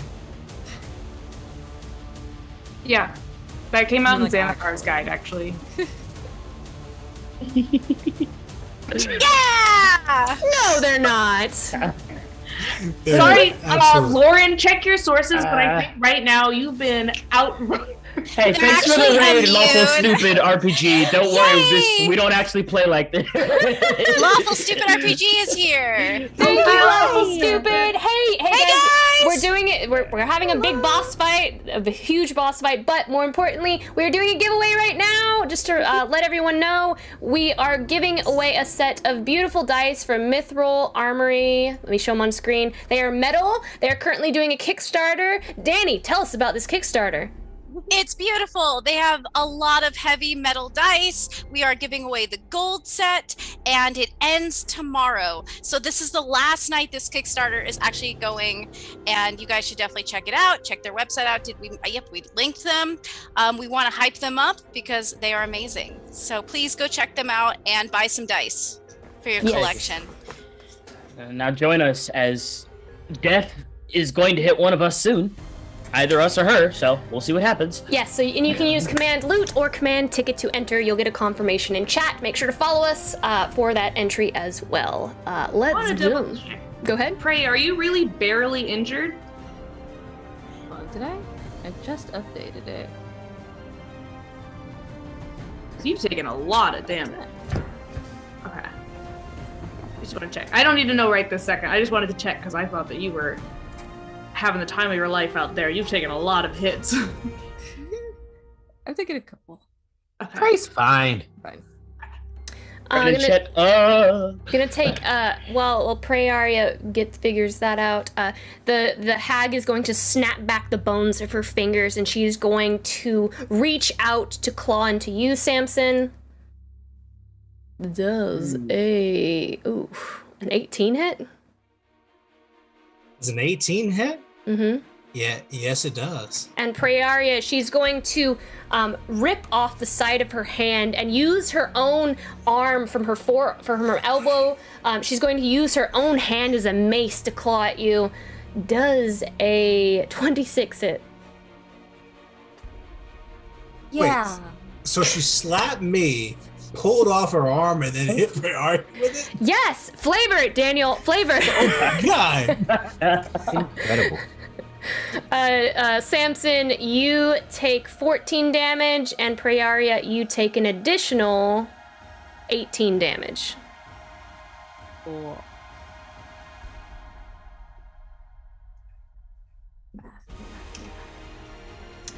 And that will end her turn.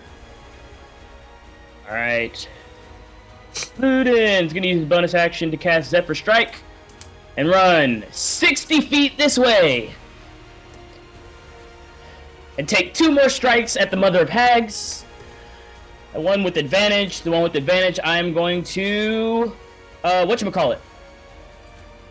So... This is going to be the advantage one. Let's see what happens. You say whatchamacallit means sharpshooter, right? Yes, I do. Oh my god! Still not enough. That's so annoying. Regular shot. Let's see what happens. Hey Christian, could you roll better? Would you mind? I am trying to end her, guys. It's just not working.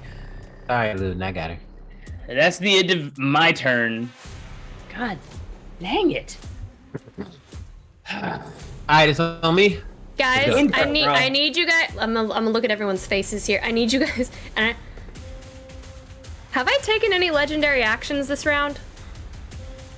You just took one to slap Prayaria in the face. No, legendary actions. She just took her turn. She just took her your turn turns. just went then. So she just took her turn, so she just got them all back. Okay. This was the top of the round. Thank you. For legendary action, she should still have all of them. Okay, so now she has all of them. Okay, thank you. Yeah, no problem. Keep this in mind when you decide who to attack next. Mm-hmm.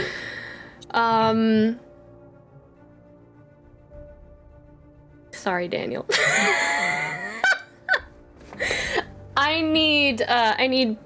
She is going to look down at you, Prayaria, and Samson. And you'll see as these Fey Knights continue to walk forward, as she speaks, their lips begin to move, and you can hear her voice echoing out through their lips. And she goes, You think that you are worthy. You think that you can wear such a crown. You are no one. And I need both of you to make Constitution saves for me, please. If it helps, I think you guys should roll well. That's my advice. That's good. That I didn't even think of that before, but now that you say so, 21.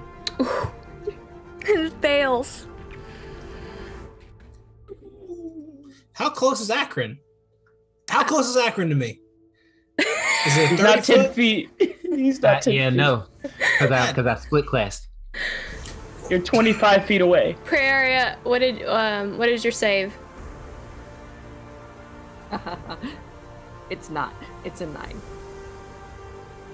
9. We're awesome at this.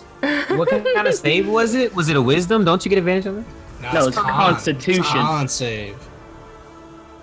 Get a +9. Well, You both take 24 force damage, and each of you gain 1 level of exhaustion. Holy crap. Dang. I thought that 1 level of exhaustion Mm-hmm. and how much force? 24 force damage. Gross. Don't lie, I'm kind of scared about Rixus now. I'm gonna go. Where are we in initiative? That was a legendary action. That was a legendary action. Yeah. It's about to be my turn, I think. Yeah, I believe it's about to be Akron's turn. Hey, thanks for the raid. Faye wilding out. It's not looking good. It's looking great. We got it. Funny She's enough, badly injured. Look at her. Funny enough, Feywild and out. We are in the Feywild. I love that name. And we wilding out, y'all. Oh, we wilding out, yeah. We wilding out right now, y'all. Oh, gosh. Fighting the mother of hags right now. Right, Akron. How's it going? What are you doing, you Akron? doing? He's taking her out with one more shot.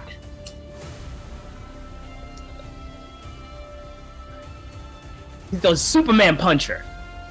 How's Prey looking? I mean, you can see on her face there's a nice bloody. Okay, she got it. Sorry, I wasn't. No, I'm on. I was looking on D&D Beyond. It's my bad. Okay. You know what? Okay. You know what? Prey and her look about the exact same. Is what it I looks know, like to me. but that's the problem. You got 1.5 clerics in the party. Don't worry about it. Don't worry about it. Samson and I are holding down the damage. Kill her. It's okay. We got this. Like seriously. I can't see Ludin though. Is he all the way up? Yeah, He's Ludin so has far away right Ludin now. has 3 dread Can I move whatever here? knights. You sure can. I'm gonna move 20 feet here with my peeps, and I'm gonna punch her. Do it. I'm just gonna poke her eye. Yeah, poke her eye. Okay. Good move. Come on, Brandon. Let's go. Can we get a natural 20 real quick? I can get an 18. No, that was his plus. That misses? 18 does not hit. Okay, that's fine. That is fine, because I don't think I have anything at that second attack.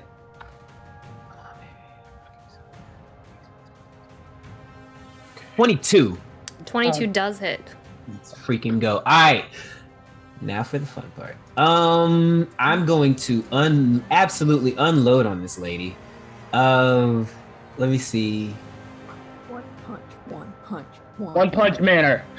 2d8, and then plus 1d8 for each spell higher than first. So if I do, so 2, 3, 4, 5. So I'm gonna do a 3rd level smite to get 5d8. Is that right, Daniel? I believe that's right. Yep, 5d8. Yeah. So I'm gonna do a 3rd level smite, and I am also going to cast as a bonus action, I'm going to do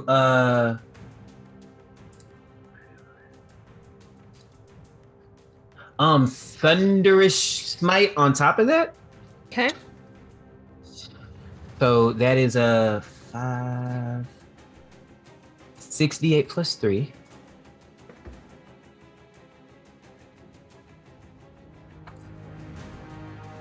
So flat out. So 27. So 30 plus an extra 2d6.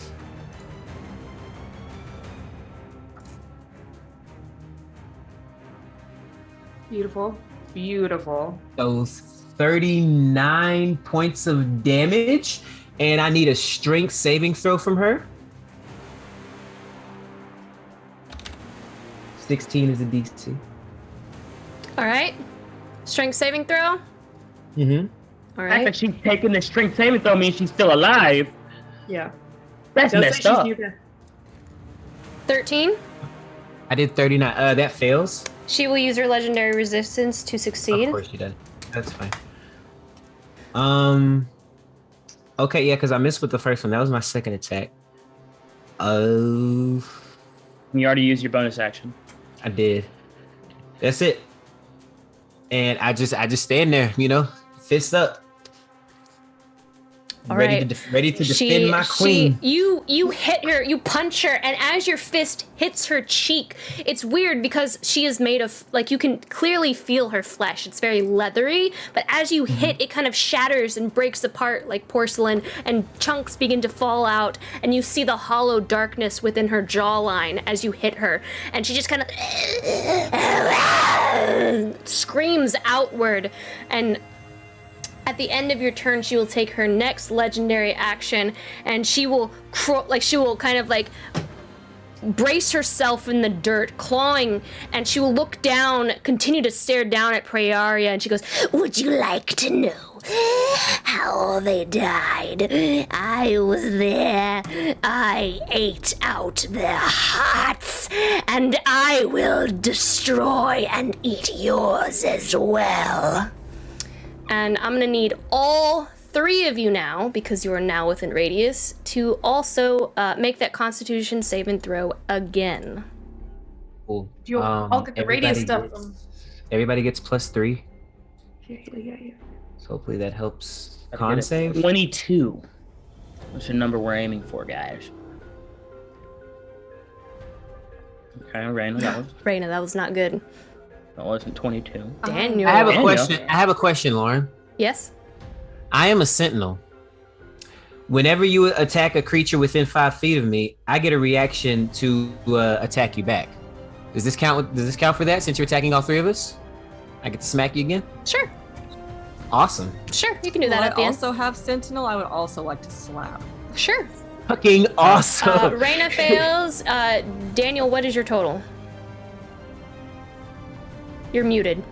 With Akron's +3, it's 29. You succeed. Akron, what'd you get? I'm rolling now. Oh, I failed miserably. So you succeed. You are good. You are good, Samson. What does it look like as you take no damage, and nothing else? What does that look like for you? As she says these horrible things about Praeria's family, I'm gonna use my reaction along with all these Sentinel reactions to reach over, and I'm gonna just go grab her by the throat. I'm gonna do Hellish Rebuke. She's make a dex save as all our friends are about to beat the shit out of her. Before that happens, before we do any of that, because we got Sentinel happening and that, let me go ahead and roll her damage for the rest of everyone. Like this slow motion wave This is comes what's out, happening right now. and they all catch that wave and just. That is 22 damage to Praeria. Okay. And Akron. Praeria, you take a second level of exhaustion. Iron being queen. You still up? Akron. Oh, yeah, I'm fine. Yeah. She can give me a dex save. Akron, you take a level of exhaustion. Okay. I'm exhausted, all right. It's been a hell of a fight. Just so everyone knows, exhaustion-wise, Praeria, your speed is halved, and you have disadvantage on ability checks. And of course, Akron, you have disadvantage on ability checks. Now that is completed, we will go into Sentinel. We'll start with Praeria's Sentinel mode, or yeah. Sentinel mode like a transformer. Is that 2 levels for you right now, or just 1? It's 2 levels. Of exhaustion, 2. Yeah. Yeah, honestly, Raina and I don't ever need to be split up whenever we fight. Like, things always go wrong.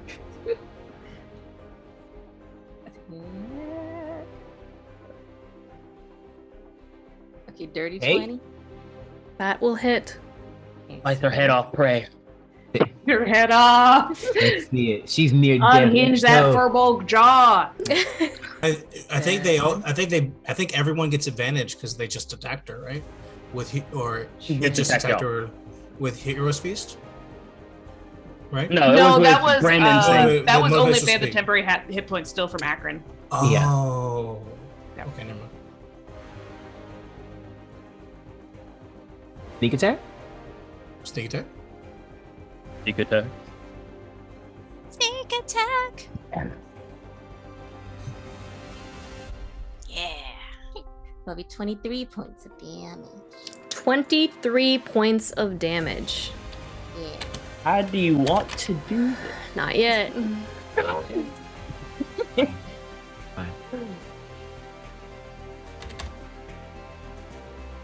Akron. Right, let's get it.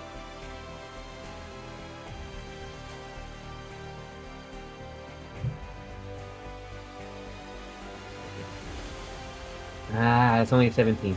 Does not hit. Dang it. Okay. Samson. You Come can on, give Sam. me a deck save. Deck save.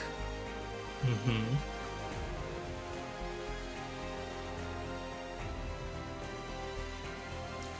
That is a 12. That will fail. She will use her last legendary resistance to make that succeed.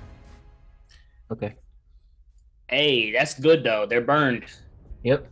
She That's will all. then. So, in that case, with the success because of the legendary action, she'll take 7 fire damage.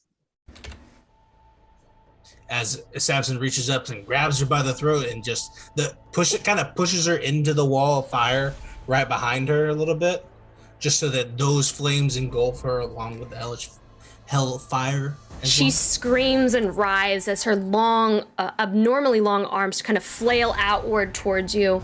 And yes, she does take that fire damage. Esperise. Just die already. Okay. Okay, Danny didn't see the text, so I think I'm just gonna do it. So funny you guys message each other during the fights. If you want to. I mean, Okay, no, okay, I'll do why something would else. you use that though? She's almost dead. Because it's the thing that I can do that will. Okay, never mind. End her. That's the thing that this will. Okay, never mind. Never mind. Keep in mind, any spell any spells you cast, the aura is right in front of you. Well, they're looking from above the aura down. Right? No, They're more than 10 feet up. I placed it in such a way that it would go between the two of them and it, and then I'm gonna have to move it when. Oh, okay. I'm gonna when they take fly a turn. straight out. It's not letting me move because there's a wall, but I'm gonna fly straight out here with my 15 feet of flying movement, so I'm getting out of the way of the thing. Yep. I'm gonna magic missile at 5th level. There you go. Yeah, okay. The automatic hit. We can do that. I'm Yeah. And the shade inside of her heart. Let me see. Where her heart should be, maybe? Yeah. So that's going to be 3d4, 4, 5, 7d4 plus 7. So it's going to be 16. It's going to be 23 points of force damage as she feels shame in her own heart. She is still up. Okay. Okay. That's fine.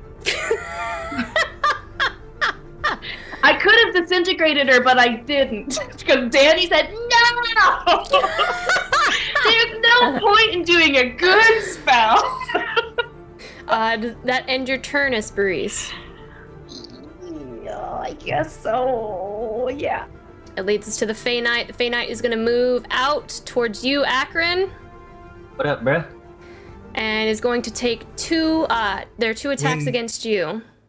Is he in that magical field? Yeah, I was gonna ask that. Are these? They're not I was thinking magical. about the They're sword attacks. They're not summoned creatures like summoned by her magic, like as described. There's something else, or she's I calling. love that phrasing. So they're not what they were described to be? I mean, if it's magic reanimating these otherwise dead corpses, then wouldn't they just fall? That was my question, but I don't know if that's true or not. No, they're not corpses. They're people who are under her spell. I mean, I guess I could just move there. Under her spell no longer because of our pixie friend. I got you, baby. I got you. I mean, 25. I guess I'll attack Prayari. I can attack Prayari instead. It's fine. Well, how close can they get? You know what? It's fine. I'll shoot them with 30? A bow. Okay. So I got you, baby. I'm sorry. That sure you're like 35 feet and you're maybe get hurt. It's gonna shoot you, Akron, twice. Okay. I'm gonna try. It's a 15 and a natural 20. Of course. Do both of them? Does the 15 hit? Of course not. Come okay, on I didn't think the 15 hit. Akron, watch out. That is 32. Christ. That is 32 damage, Akron. Okay, I'm straight. What type of longbows do they got? I'm gonna steal that. And then you need. Hey, don't put no weapons like that around Christian. Don't pick that shit up. Mine does 1d8. This longbows be doing some. It was a crit. It is a crit. So 2d8. It was a crit. It was 16, y'all. No, it's cool. The only damage I've taken has been from 2 natural 20s this game. I'm fine. I'm picking up that longbow. Don't worry. I'm surprised you didn't use any of your longbow features that you just got, man. And that will end. Actually, yeah, that'll end his turn. Samson, your pixie is raring to go. How did your pixie talk? Where is she from? Clearly, Chris's pixie is from the deep south. My pixie my pixie is dedicated to the craft right now, and it's gonna run over here and test the theory, and stand on top of this knight, and it's gonna move. It's gonna move at 60 feet, and move to this knight over here, and see if it disappears or not, or if it goes without a magic with the pixie. We'll say that like he kind of like his eyes kind of snap to for a moment, and he looks around, and he's just like just completely appalled with what is going on, and he just kind of like stays there. But he's come to. Pixie needs to say, "Stay by me, baby. I got you." That's how my pixie does. All right. Going on a hunch. Prayaria, it is your turn. Awesome. Prayer, I'm not sure how you got to the very it looks end. like I've been taken out of initiative. I'm not sure how you got to the very bottom of initiative, but somehow you're at the bottom of initiative here. I don't know. Fine, go ahead and kill her right now. End her! Yep, she's gonna go for it. Eat Go her for heart. Khaleesi, eat her! No, I'm just kidding.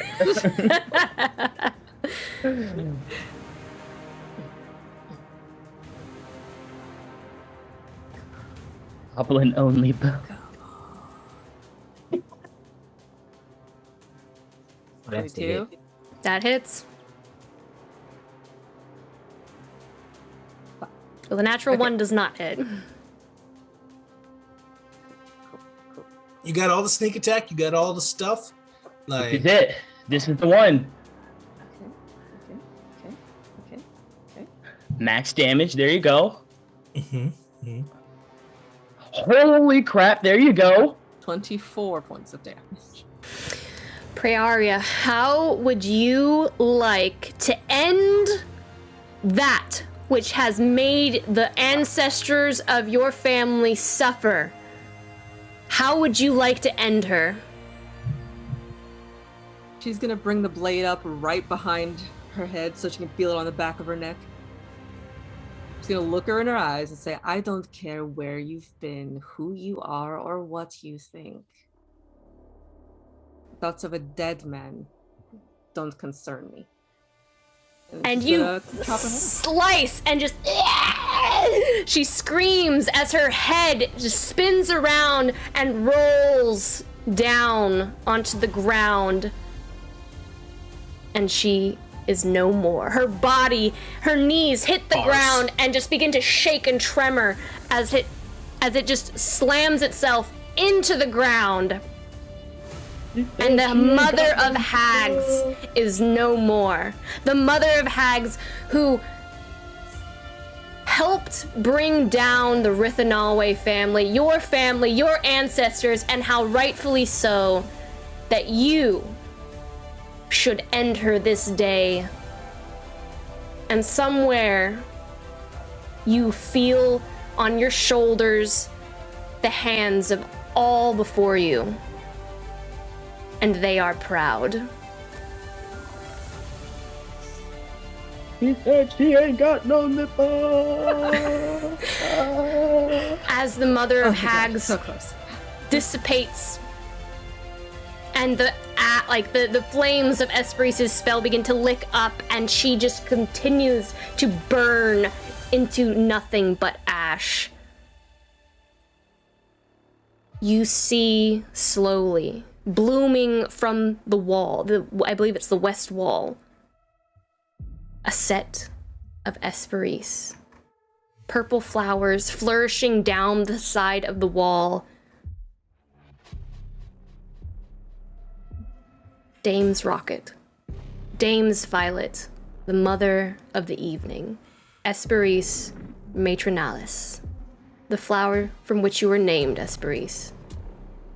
And in a split second, the wall explodes and tree bark splinters out, some of the tree bark impaling with the force some of the Shade's army, and they begin to fall and collapse.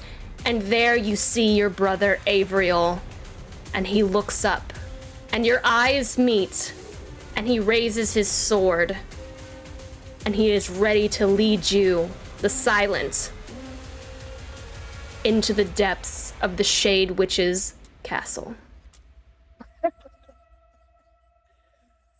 We look so freaking bad to be going into the big bad. Hey, bro, we gonna need a long rest.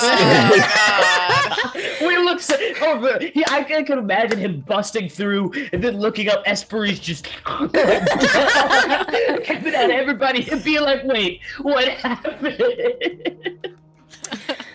And that is where we will end part 1 of the finale of the Battle of the Brambles as Praeria and her army retake the Gloaming Court. Let's go ahead and thank. We have so many people to thank tonight, but before we thank everyone, if you haven't followed us, please do follow us because I'm about to thank everyone this evening. Let's pull our winner of the night for those dice. Let me do that. I know everyone's excited. If you haven't, you better hurry up and enter because time is out.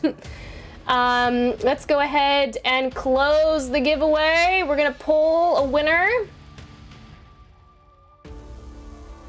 The winner of the beautiful set of Hollow Gold Dragonheart dice is Dr. Landonius. You are our winner this evening. Congratulations. You have won the set of Hollow Gold Dragonheart dice by Mithril Armory. Thank you so much for watching this evening. We'll be reaching out to you to send those gorgeous sets, or that gorgeous set to you. So congratulations, my friend. Congratulations. Everybody, if you didn't win, you can still buy a set at the site, Mithril Armory, their Kickstarter site. Yep, there it is. Only 1 day left. Only 1 day left on their Kickstarter. And they're please head on over dice. there. Yeah, they're just beautiful. Please support them. All right, let's thank all of our new followers and everything. Thank you so much to Louis the Bun for the cheer of 300 bits. Louis, we haven't seen you interacting in chat in a while. We're so glad to have you. Thank you for the 300 bits, Louis, and of course the Bun. Say hello to the Bun for all of us here at Ink and Lyre. Hello, Love Doves for the resub. 21 months. K-Boogie? K-Bug. For the follow and for the sub. Thank you so much. Galilodi for the follow. Nubu USA, we know you had to leave because it was getting pretty late. Thank you so much for the follow as well. If you watch the VOD, thank you so much for the follow. Thank you, Gary MTT for the follow. Hawkeye for the raid. Figgin for the follow. Nubu USA for the cheer of 100 bits. I got a whoop whoop Lauren from that cheer. Thank you so much. I'm not sure what earned the whoop, but thank you for the whoop, sir. Nubu for the cheer of 200 bits as well. Red Wendigo 13 for the follow. Daddy Dragon 84 for the follow. The Life Saber for the follow. Lawful Stupid RPG, our friends. Thank you so much for the raid of 26 viewers. Thank you so much. Miranda Silvertongue for the follow. Faye Wild and Out for the raid of 17 viewers. End Time Heresy and Craze the Reborn Nerd for the follow as well. Thank you all so much for just chilling with us here this evening. If you enjoyed our show, we have other shows on our channel.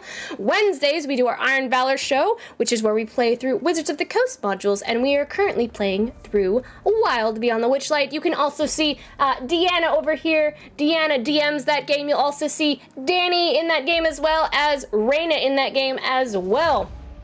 And you can They're also facing off against a witch. Different kind of witch. Less ripping their skin off, more wind-up keys in her back.